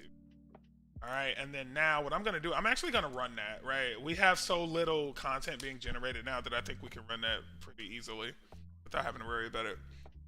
Combo, I don't know if you are real, but I have a tier like, imagine if I could land in my dev dream job as a junior. Dude, that's how we all were. Anyway, did motivate me, and I accept your invitation for the live stream. I have a couple of followers. I think they would be interested. Yo, let's collaborate, my guy. Let's definitely do that. I really appreciate that. Let's collaborate. And I will say this though, right? When I first got into the tech industry, I was so intimidated. Like every job I would start, I would get this thing that it's a really well-known psychological mind trick that we play on ourselves. It's called the imposter syndrome. And what it is that you start a job at a place and you feel like you don't belong there. You feel like you don't deserve that job. You're not good enough for the job, etc., etc. But that's all in your head, man. I honestly think that anyone doing tech these days, especially these days, right, with all the resources that are out there, your success is like you are the only person that can keep you from being like super successful. Like nobody else can take that success from you. It's really all about how much you pour into it. So I hope you take that to heart, because I think that if you have a passion for this, that's another huge part of it, right? Real passion for it. But if you have a passion for it, you really like doing it, then I think it's going to be totally possible for you to excel in it for sure. That was one of my biggest problems growing up too. Like I would start jobs because they paid a certain amount of money. I remember a funny story back in the day. I remember the hot thing back when I was younger in my community was like construction jobs for some reason. And it was like, I remember getting a call back from a construction job, and it was like, listen, you can come make $25 an hour. I was like, oh, mom, about to be rich. like quit your job. Like, you good. Like, I actually felt like that was such an exorbitant amount of money. And here's the problem with a job like that, though. If you don't absolutely love what you do for a living, then guess what? When you actually doing that thing, you're not going to give it 110%, right? You're not going to be able to become the best at that thing and become somebody that's in high demand. But if you absolutely love what you're doing, you'll do it for free anyway. You know what I'm saying? So you probably will be more likely to excel doing a job that you absolutely love and making less money at first, right? Versus trying to get paid a decent amount of money for something that you hate doing, though. Like, because you'll be stuck there too. So yeah, all right. I think we're good to test now. Let's go back to the browser. We got some new content in here, right? And that is not what I would have. Oh no, that's good. That's good. So there's a nickname of CD. There's a nickname of Ox. That's still lowercase, though. I don't like that. Another name of Ox. There's a TV nickname. What is this? Are these character counts? You know what? I bet these are character counts, and these are nouns, but they're not necessarily proper nouns. That's a problem, right? These are nouns, but they're not proper nouns. So what we'll do is we will go ahead and move this to the first. We'll just use name here, because there's no way for us to. I don't like name, though. I really hate name because it's not really what we're going for. Like, what we're actually trying to say here is that these what's in between these quotes, these nicknames, these are actually supposed to be like jokey proper nouns, right? I don't want to do animal because, again, that's not going to be a proper noun. So yeah, we'll just do first name. That's okay. That's okay. We don't want to get too caught up on this, but if we were working with a real client, obviously we would want to, give them dummy data that resembled more of the English data set, right? Like more of the, or whatever language they speak. So we would probably have to write something custom for this particular case. But, it is what it is. All good.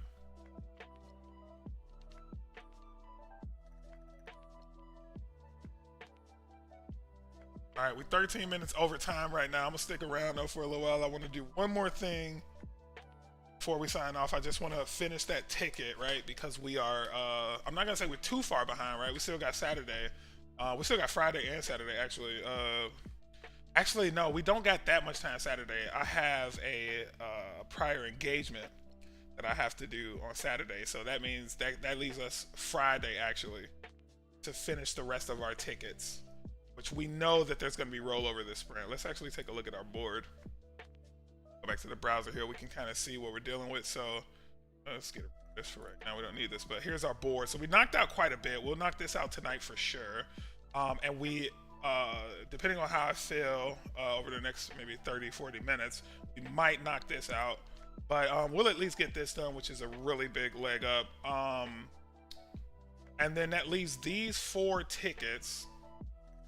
Today was another learning curve though, right? We had to figure out how to get the data from Sanity, how to structure it, right? Those projections that we had to write, those were a little difficult to figure out. But now we know how to deal with the images, the nested fields, the fake content, all of that stuff's done. So these should be a little easier to take on.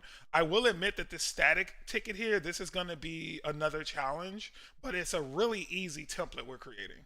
Like, it's a really easy template. Basically, all we're going to do is it's going to look just like this, but these are going to be full landscape cards. So it's going to be image over here to the left, and then to the right, there's going to be title and summary, and byline's going to be under that. So it's just going to stretch all the way across. So that shouldn't be too bad either. So yeah, I'm still feeling good. We might get lucky. We're definitely going to have to roll this over. We were really arrogant by pulling this 8-pointer in.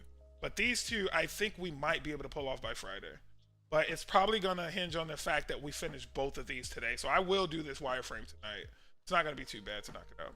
All right, let's get back to it. Okay, so going back here.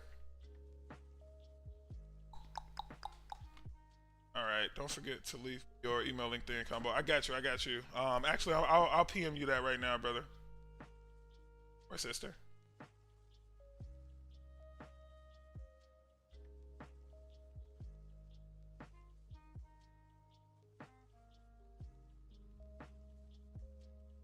How do I do that, brother? All right.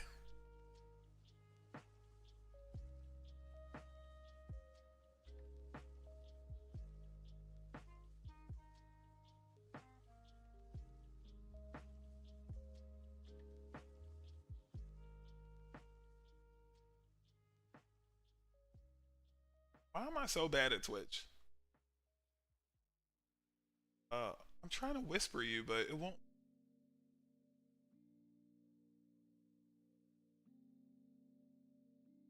Open the native card. Okay. Pop out. Then I'll go ahead and follow you as well.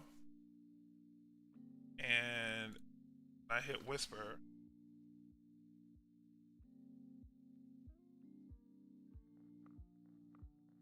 Do me a favor, Linval. Send me a message on Twitch and I'll reply to that. For some reason, mine isn't working right now in this browser. I don't know what it is, but I don't want to shut it down. All right, let's move on, right? So we have we can go ahead and close that. Let's move on to the story wall. Well, not the story wall, but yeah, that is where we were. We're moving on to the nicknames. So first, let's look in the browser and see where our template is now. Go back here. And okay, so we didn't make any changes, so we need to actually go find out what that nickname variable is. Let's go back to our query. We'll just call it nickname. It's not a part of person. We can make it a part of persons if we wanted to, but we don't want to. We'll make it, actually, yes, we do want to do that. Yes, we do want to do that, right? So it's going to be nickname. It's just going to be a part of the author, right? Now if we come here, nickname is now available to us. We can do really simple, right? Inside of those double quotes, we go ahead and fire this back up, person.nickname. And now we'll go to the browser. We should actually see that the word nickname has been replaced by nickname. I shut it down.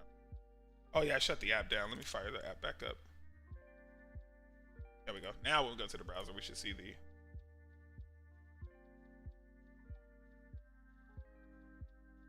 And there we go, right? We have our actual nicknames being shown instead of these weird nickname word quotes. So that looks good. We are officially done with the story wall. Thank God. Let's populate these URLs real quick and get out of here. I am very excited to be done with this. We'll drop these 3 URLs. We don't need those. We don't have an about section, so that's fine. We'll just have home and studio in here. For the about section here, what we'll do is for about us, we'll leave that in place. We'll do about us, studio, and home, and leave that blank, and then we'll just add the social media links here, right? So first thing I want to do, let's go back over to the IDE and get our ducks in a row, right? So we know that, what do we want to tease? We want to tease Facebook, Twitter, IG, TikTok. I don't even know my TikTok, to be honest. I'll figure it out. TikTok, Tube. What else do we want to tease? Facebook, Twitter, IG. I think it's just those 5. Oh, and Twitch, duh. The number 1 that I wanted to tease, actually. And let me put these in order by popularity. So Twitch is my number 1 channel. Tube is my 2nd.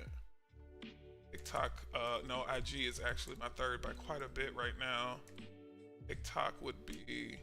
Facebook will be 4, TikTok 5th, Twitter last. Yeah, Twitter, man, I don't know what it is about Twitter, but I have like only it's so weird. I have like only what are those people called, designers, like graphic designers. Like none of them actually like like the stuff that I like do, but they're like trying to get a gig, you know. So they're like, hey, you know, if you ever need me to design anything, like, have you seen my designs? I think I'm good. I think I'm good in that department. All right, I got you, Linval. I'm gonna send you this info right now, brother. But what we'll do for you is we'll send you my email. I don't have LinkedIn. I dropped my LinkedIn because I was doing some things that required that I had some privacy in that space, so I dropped my LinkedIn. But yeah, feel free to hit me up on that address I just sent you. Make sure you keep it to yourself, please. And yeah, I got you. All right, so let's go grab the URLs for these. I don't think I need all of them. I know most of them by heart, right? So I think it's going to be twitch.tv/ and then youtube.com/@3450.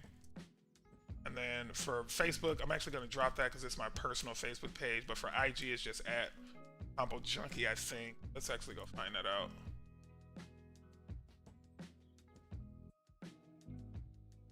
Or are you Insta? Every time I say the word Insta, it reminds me of that Tory Lanez freestyle that he did, which I really did enjoy that freestyle.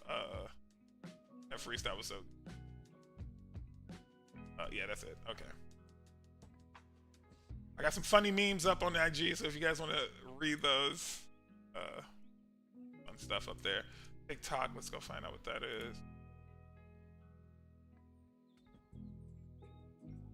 I used to hate TikTok, but now I'm like so in love with TikTok. I'm actually starting to gain some followers. Like, I only have 27 right now, but trust me, that's a lot for me on TikTok. I don't know what was going on with my TikTok, but I was like really struggling to get a following on TikTok. Wait, what was that? Was that the link? Yeah, I think it's just @Combo Junkie. Perfect. All right, we don't do trailing slashes. We are developers. We don't do www. We are developers. And then Twitter, right? AKA X, which I will never, ever understand why they went that direction. But, you know, teach his own. Teach his own. What's really awesome, too, about my handles is I somehow secured the originals for all but 2 of these. Like, I don't know what was going on with, I don't know what was going on with YouTube that I couldn't secure the real thing there, but yeah, just someone had it already, which was really odd to me, but you know, it is what it is. So there's those, and then we said we're just gonna keep, if we go into header now, components, header, said we're gonna drop all 3 of these, we don't need them. It's gonna do home and studio, and then we can go into footer now, and we said that we were just gonna do under about us, we were gonna do studio, and home, but there is no about us, right? So we can just do about us would just be not a link, but just a label. So let's actually change that to a span.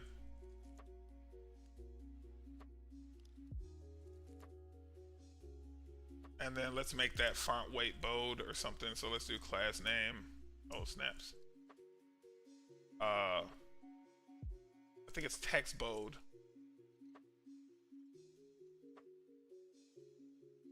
And then I think is it text bold or font bold? Maybe it's font bold, text white. Yeah, we don't know what this look like, but we'll check when we get to it. And then it's going to be studio and home, or home and studio, and then we'll get rid of the rest of those. And then over here, we'll just convert these to our social links, right? So we can just, here's something really cool that you guys can do too. You can steal this, right? So this is the end result that we're looking for, right? So what we can do is we can take these. Let's just open a new tab. Why am I in the browser explaining stuff that I'm doing in the, oh, you follow me on Insta, good stuff, brother. All right, let me go to the IDE. I gotta show you guys something cool that you can do. Typescript, okay. So if you are in, well, I don't need to be in Typescript to do this, but basically what you can do, so I want to make it so that all of these URLs here get converted into the links, right? But I don't want to do all those manually. So what you can do is you can take this guy, right? But find on, well, not him. Take him and do a find on that. And then what you could do is say, well, not going to be him either. You can find on this guy. And then you could say, I want to replace that link here, right? So the way you would do that is you would say, this is going to be from the beginning of the line to the end of the line, question mark. And then I want to say, instead of this URL being here, I'm going to do $1. That's going to replace it with the URL value that I just got. And because we don't know what the link name is here, I'm just going to do $1 here as well. So now I should have all of these be those links, right? So now I don't have to recreate those. All I have to do now is go change the text, right? So the actual text is the only thing that needs to change now. So, and I can do the text based on like what I find here. So if I know that it's a, let's get rid of it too. So if I know that it's the Twitch link, right? I could just do Twitch here. This next one is YouTube, and the links here are telling me, right? This is IG.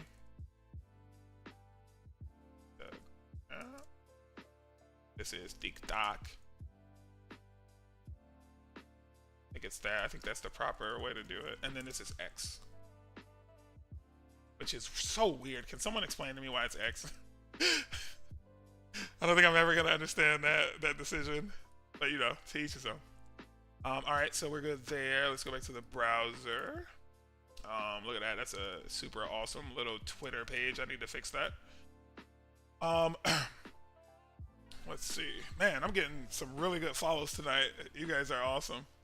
All right, so let's see what that looks like. All right, that looks insane because we don't have the, I don't like the fact that X is at the very bottom looking crazy, but I want to change follow us into a bold link like this. I think that this is missing some kind of class. It needs to be centered somehow.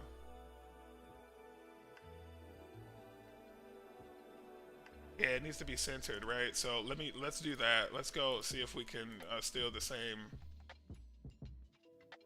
I think we just need to say like item centered or something like that. Yeah, let me go make sure. Go back to the browser. And then what if we just did item center? Nope, not enough. So this is flex though, but not this though. This is maybe it's self-center. Either align center.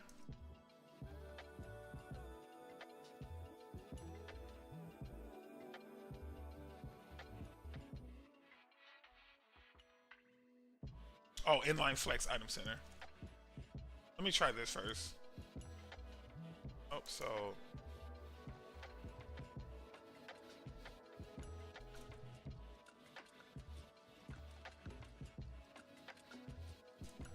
right, there it is.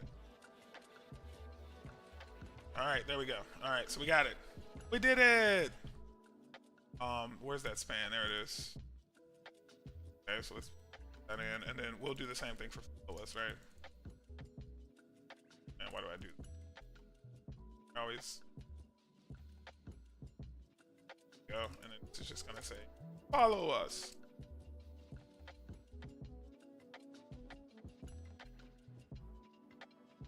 All right, let's go see what that looks like in the browser. I never not bring you guys back to.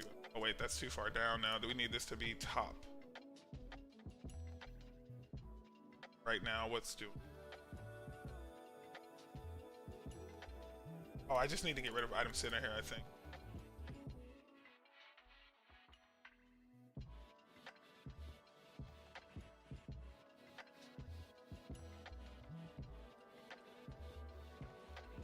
Either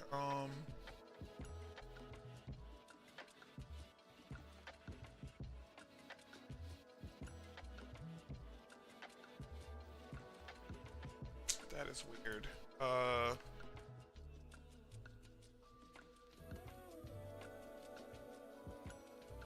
This is kind of the same problem we had before, right? But this time we actually do want these things to start at the top.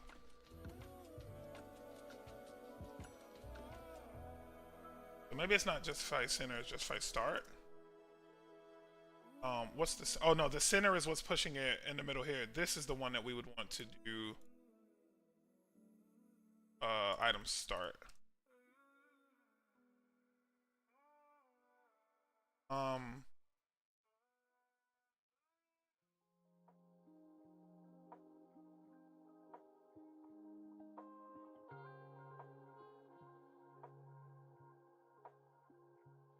Like I don't get why that even needs a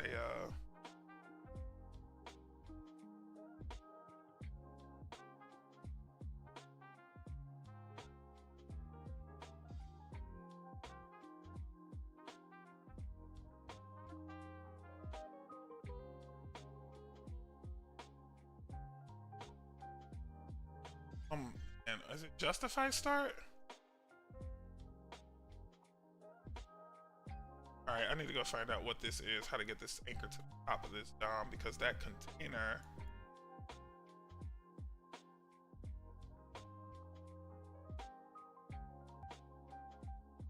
There it is, got it, okay. And get rid of the...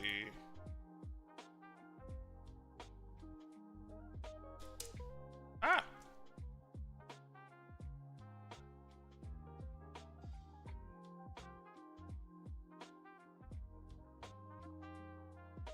Alright, let me just grab this. I don't want to have to do this multiple times here. So it looks like the containers just need this new...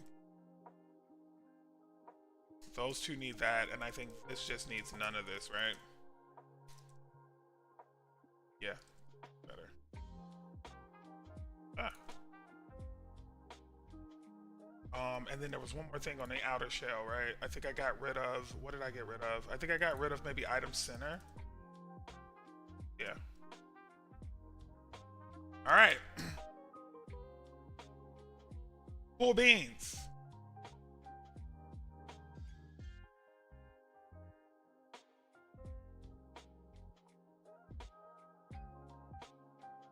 Something still looks off. It's me. Are those aligned or is it just me? That looks off. No, those are aligned. My eyes are playing tricks on me. Those are totally aligned. But yeah, those look kind of off to me. I don't know.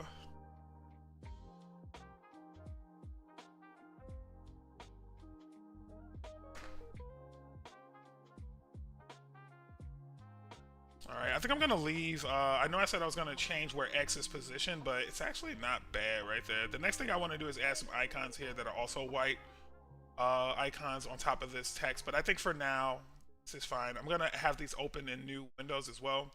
So we'll do a target on these. So I don't want to have to type this more than once. I'm going to go back to the IDE. And what I'll do, another little trick here is... Oh, how do I keep... Another little trick here is I'm going to highlight class name, and I'm going to do target equal.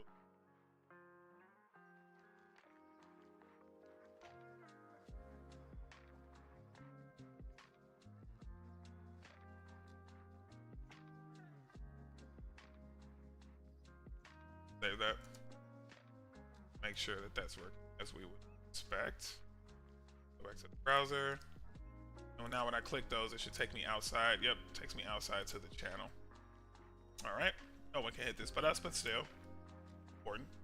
Let's go ahead and fix that studio URL. It's taking us home right now. Go back to the IDE, go to the header. Then in studio link, we want to say target underscore. All right, there we go. We're good there, good there. I think that wraps up that ticket, right? So we have our real links now, real content, real footer navigation, blah, blah, blah. Let's see if we have any other, let's go and see if we have any other ACs that we might have missed. Updates that remain insanity can immediately be viewed on NextJS. We've been seeing that every time we create dummy content. We press the page, the content's there. Content on the hand page design is all dynamic, which we see that, oh, not all of it. We're missing the carousel. We haven't hooked this up to the carousel yet. So what I'm going to do is I'm going to break this ticket out and call this just the story wall. Yeah, so we gave ourselves 3 points for that whole effort. That was crazy. So I'm just gonna call this story wall only. No, I'm not. No, I'm not. That's not gonna make sense, right? Jira's meant to challenge you. The whole purpose is to say I grossly underestimated this. Going forward, I won't make the same mistake again. So these are stuck, right? These are already pointed and locked in our sprint. What we could do is, now that we know that this is a larger effort than we anticipated, and remember, there's 8 hours in a normal workday, right? So we're doing this kind of partially right now. This isn't like a real workday. If this was a real workday, we'd obviously be able to get this ticket done. But we have a fraction of a real workday, right? We only have 3 hours, so.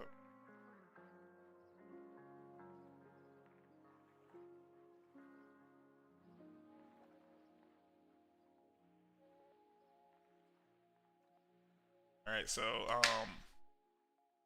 yeah, it's 10:30. It's this.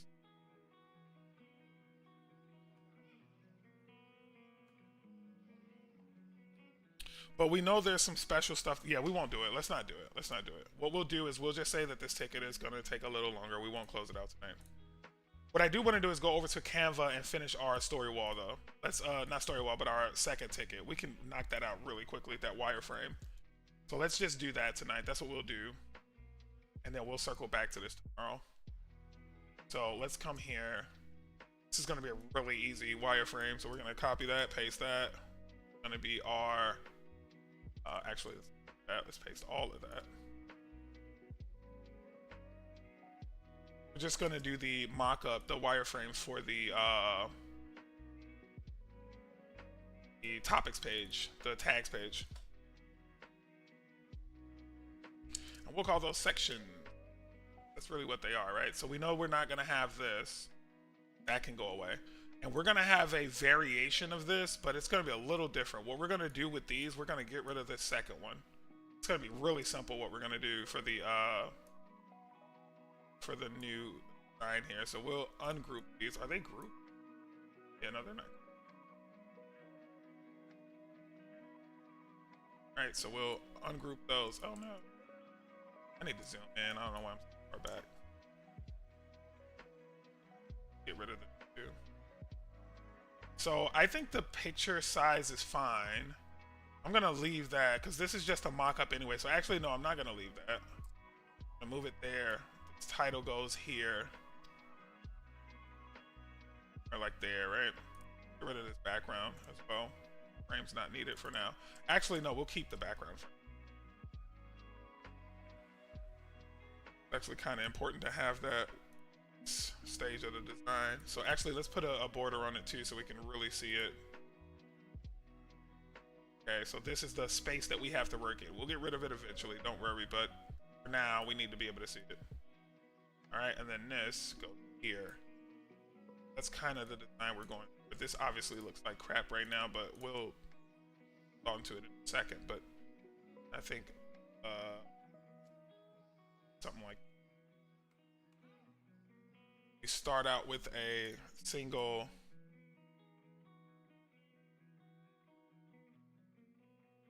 now this topic label doesn't right, it needs to be here. That's our content, but this image now should take up the entire space. Okay.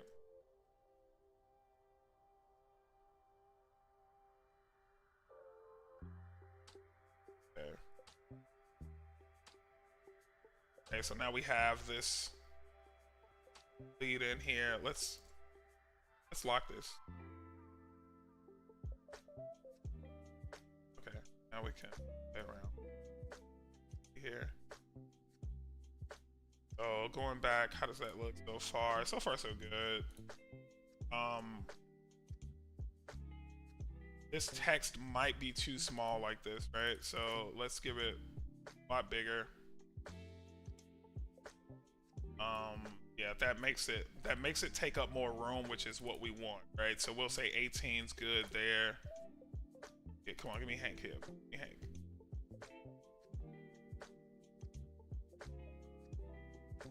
Right, so something like that, right? That's really what we're going for. So these are the cards that we're gonna have along the page. I think that looks good.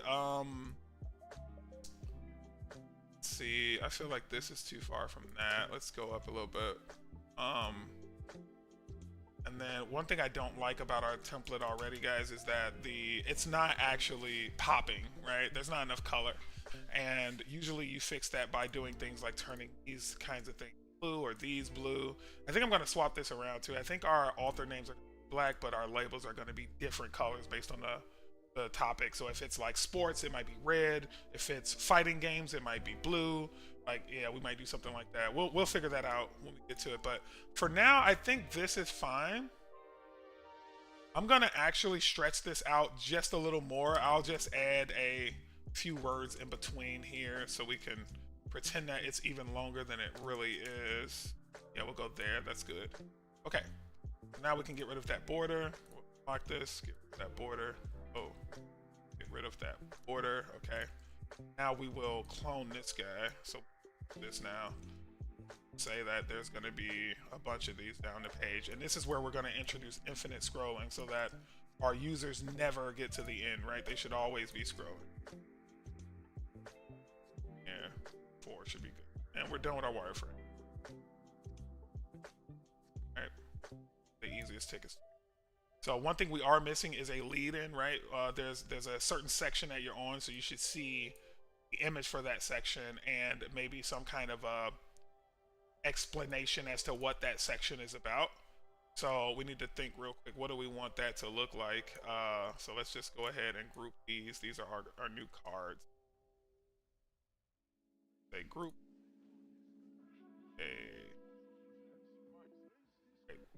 There. Now we need a new. So this is actually. No, that's fine. That's fine. The pane actually ends like right. You can see the. So all right. So now, how do I change a square image into a circle? That's a great question. We just did that earlier too. So there's two ways you could do it, right? The way that I did it earlier was I had an outer container, like an outer div, and then I put an image inside that outer div.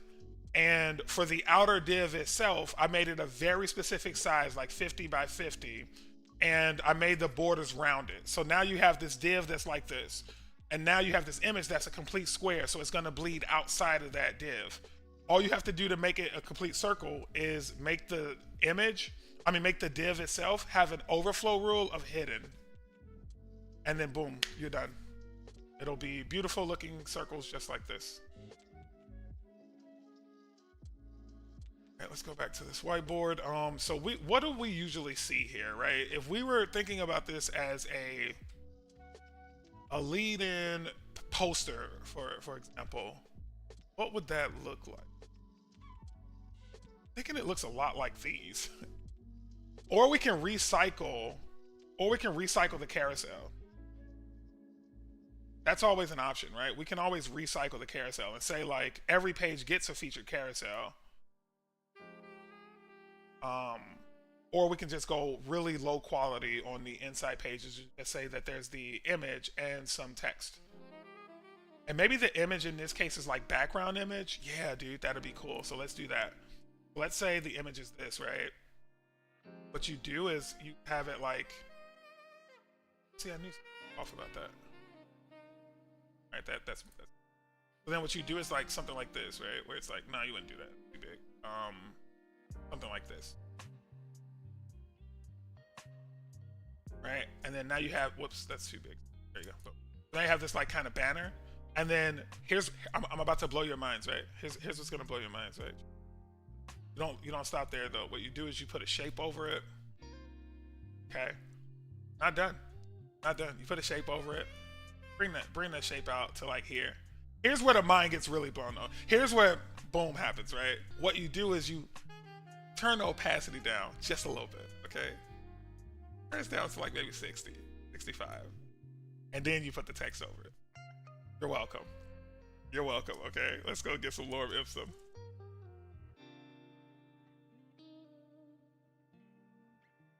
I hate design. I can't lie about that. No offense to any designers. Like, it's just not for me. But over the years of being a developer and stuff like that, like, you just learn such cool tricks from some of the pros out there.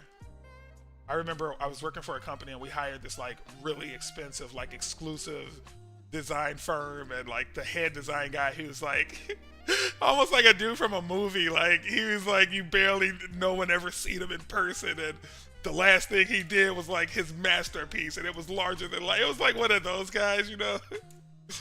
We had one meeting with him. We had one session where we actually got to see him in person. Like I didn't know if he was real at first. I thought the dude might be made up. But we got to meet him, man. Yeah, he lived up to the hype too. That was what was really fascinating, is that he was just a really like let me see, I don't want to call him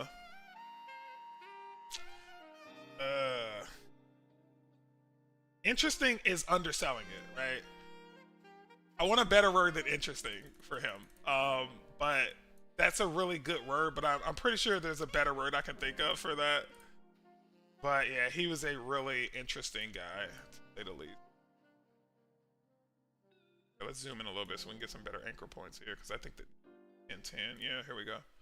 About 1010, and then now what you do is underneath this is like your section title, so this is like sports, whatever, and then underneath here, right, you have your lorem ipsum. Now you come back over here. Oh, that wasn't. There we go. Windows is trying to help me make my screen larger, but I actually want it to be a little slightly smaller than the rest of the window. I don't think it understands that I'm streaming right now. Windows, stop trying to be smart. Do your job, Windows. Okay, so now that I have my lorem ipsum, I'm just gonna add some body copy here. Boom. That. Go out as far as we can or need to, so we can get over here. Way farther in.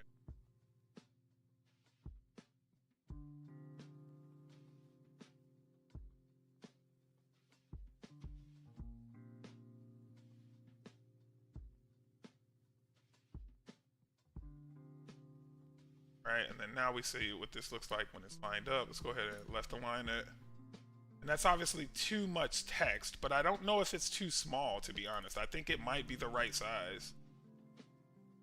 Yeah, this is enough. We'll get that last sentence back. So,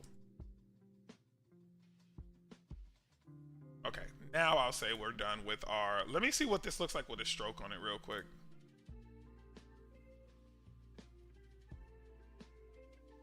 Yeah, that looks good. That looks good with the stroke. And then what you do here is, instead of it, you see how we can see the white stroke here as well? You don't want that, right? You want this to feel like it's sliding in, so you get rid of this. You take this off screen. That's gonna be good. So here, let me see if I can just crop it out. Can I? I don't think so. Oh, that would have been so cool looking. But that's what we're gonna do for ours anyway. This is gonna be offset by just a little bit so that you can only see the top right and bottom borders. And I don't think this is gonna let me like trim it out, so that's okay, but you get the gist, right? Actually, if I go over, yeah, like there, I think now, if I'm not on it, yeah, it does kind of look like it now, which is the effect that we want. So that's it. We have ourselves a beautiful landing section front, right?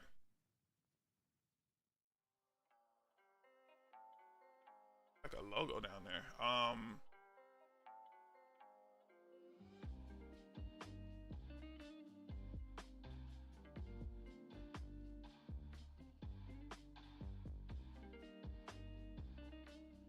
Alright, everything, so you can ungroup everything. What the heck is all that? I don't know, something I copy pasted. Hopefully I didn't just get rid of anything by accident.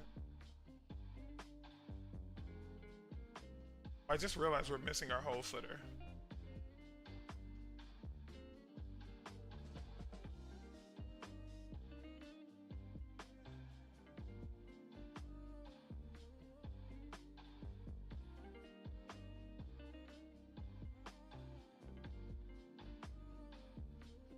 I think we need a black box here.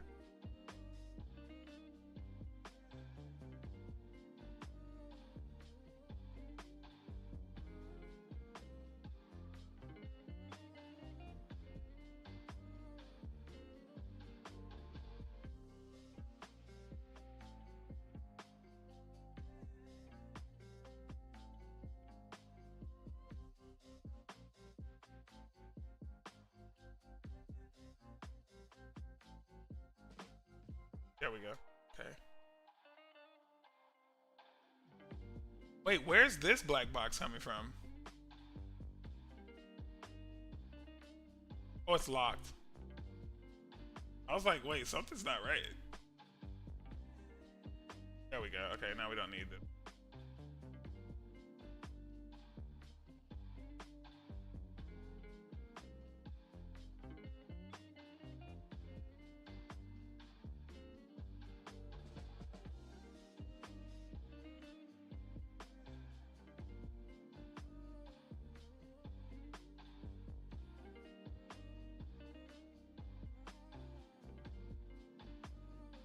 And then the last thing we're missing is the background.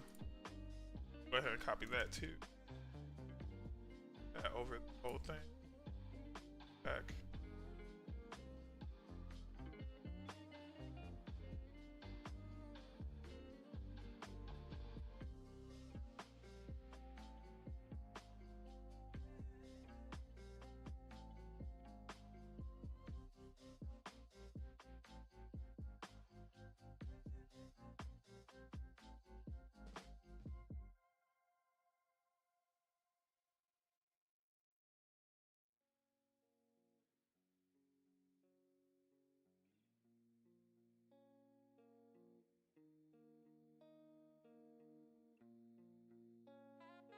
I forgot I grouped this. I would.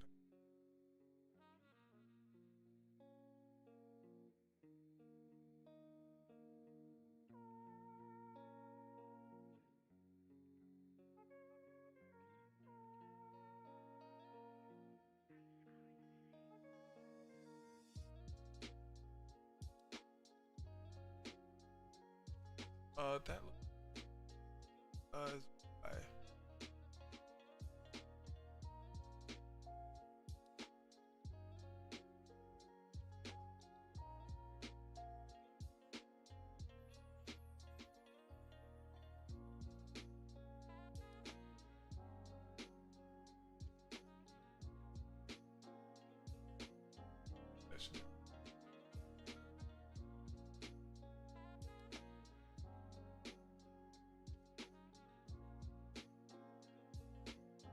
All right.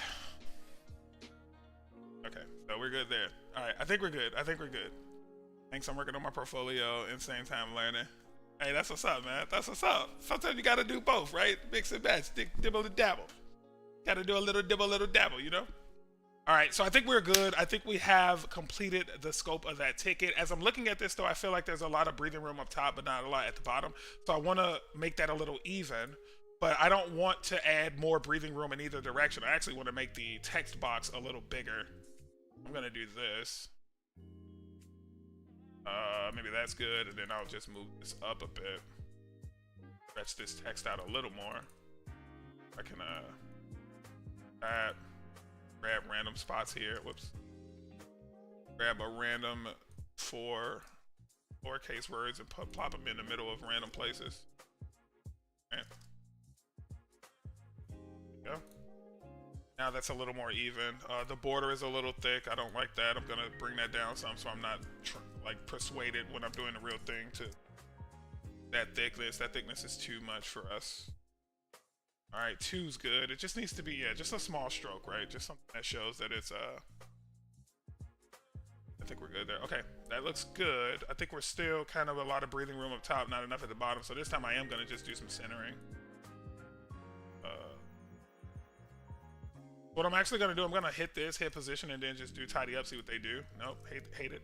Let's just do vertical center. Nope, hate it. What we'll do is we'll group these three. We'll group these. That should allow us more control over it. Now if we hit this group and this group, we should be able to vertically center these. So I guess not. We can at least do mid. Right, so now it's one. Okay, so we're done with that ticket too. So we didn't finish the other ticket, but at least we finished this one. So the ticket has been completed, and the wireframe can be found here. All right, and then we'll go over to the whiteboard, copy that link, paste it in for our business partners, and save. Actually, I'll do it a little differently, right? I don't like doing full-blown links here, so what we'll do is on the word here, we'll just paste over that, right? All right, so I will go ahead and move this to done. There's no code for it. And now that's another ticket off of our board, thank God. So we only have 4 tickets left. We got 2 more days. Whew, that was a lot. All right, so let's recap. Let's actually, well, wait, hang on. Before we recap, we actually still need to push our code up. Man, it seems like every time we think we're done, we have one more thing that we have to do. Maybe that's us secretly not wanting to get offline. All right, I am getting sleepy though, so I do need to wrap this up before I make a mistake. So let's come bring our terminal back down here. Where is it? Okay. Bring our terminal back here, and I'm gonna go ahead and close that and open terminal back up so I can see it in a window of it. There we go. Let's output it.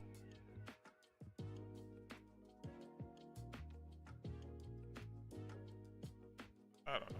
There. Oh wait, I have to hit the. Okay. But now I should be able to here go to terminal. Okay, cool. Okay, so now I will. Oh, why is that showing up?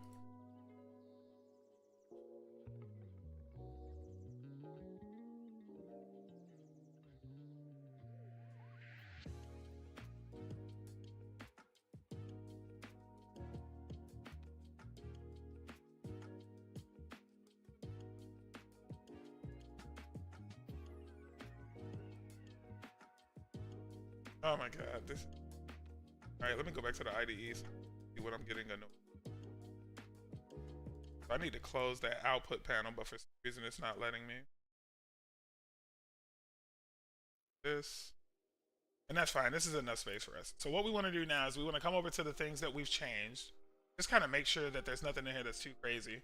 But we did add portable text React, which we're not using yet, but we'll need that eventually, so that's fair to stay. And we also upgraded our version of something. I can't remember what it was, but that should be in there as well. We added our queries.ts update. We updated our config as well. We pulled out the actual project IDs and stuff like that and moved it to a more dynamic state. We beefed up the heck out of our story wall, but we actually got rid of way more code than we added, right? That it's just a single data function now. We updated the footer, the header. All right, so yeah, I think we're good. So we did quite a bit in this ticket. Let's start adding this. So,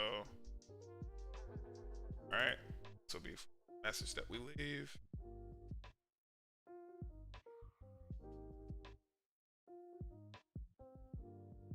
All right, we added the port to the code base. We completed the homepage query and connected it to sanity.io. Okay.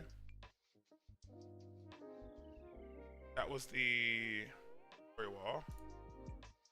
For the person, what did we do? Nothing. For the added a summary field.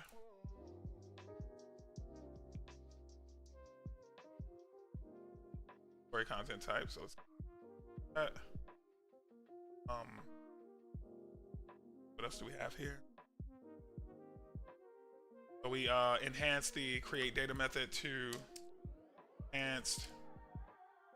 No, we didn't do anything to the create data method. We just, I think if I'm not mistaken, we just changed the stories there, and then what did we do here? Yeah, we obviously changed the spacing there, but that was it. Yeah, we just changed the spacing. And then, yeah, that's all. So we'll go ahead and save that. Person, yep, we didn't do anything here. We just fixed an error for age. Person TS, hang on. Yeah, we just fixed the page.tsx. We fixed some formatting there, nothing to talk about. Oh, okay, so added real links to footer and meganav. Links. No, just make tab 9, you don't have to be that clever. And then remove secure information from config.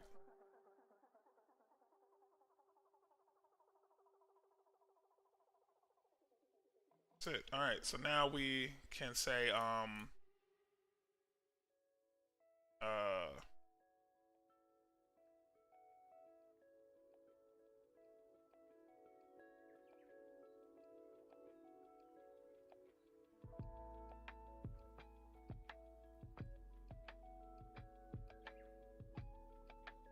huh. This is interesting. I've never done it this way before. I've never even seen this before.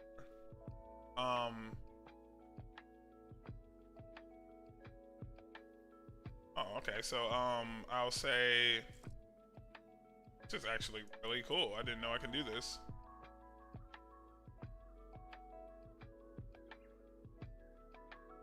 Now what? Is that gonna actually consume it or what?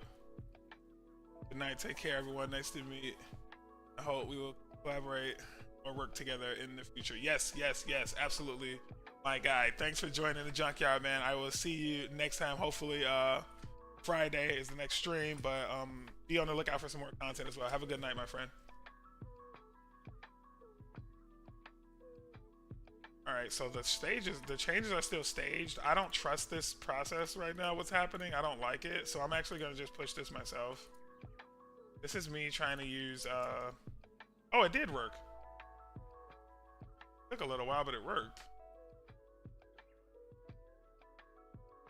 Yeah, let's see. Let's sync those changes up to main. I think we're good. So we were on. If I do git branch here, let me make sure we were on the right branch. Okay, cool. We were on the right branch. And then now, if I come over to Bitbucket, back to the browser, I go to Bitbucket. We see now we have one push. Let's compare that pull request. Make sure it's the few changes that we would expect. We'll go ahead and add this in here just in case. All right, so we got the package.json that we saw. We have the queries.ts file. That's good. We have the person change, the story change, just adding that summary. Created changes, right? We have a bunch of changes there. There's some formatting stuff that we need to look at. We need to refactor that file actually. Okay, let's see. Yeah, this is us actually converting it to the story stuff, which we are good with there. Fixing the mega navs. Yeah, this is us updating the story wall to all that dummy content and replace it with the, yep. Now this is us moving all of that static secure information out and putting it more dynamic fashion. Yeah, let's create the PR. I am the reviewer, so it's going to check for merge conflicts, none. Let's go ahead and set this up so our merge, we won't get any of those Vercel errors anymore either because we are not using Vercel, right? None of our code is actually in a live environment. We don't have to worry about that. Pull request has been merged successfully. Let's go ahead and delete this branch. Once the branch is deleted, we can go ahead and look at the main branch, which is what we're on now, and we should be able to start seeing our changes in here. So in create data, that's the first place. That looks good, right? We just changed those. Make sure summary's in here for story. I think that's a good sign off here. Yep, summary's there.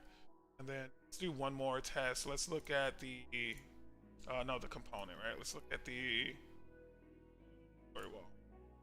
Sure that is in place. Yep, that looks all right.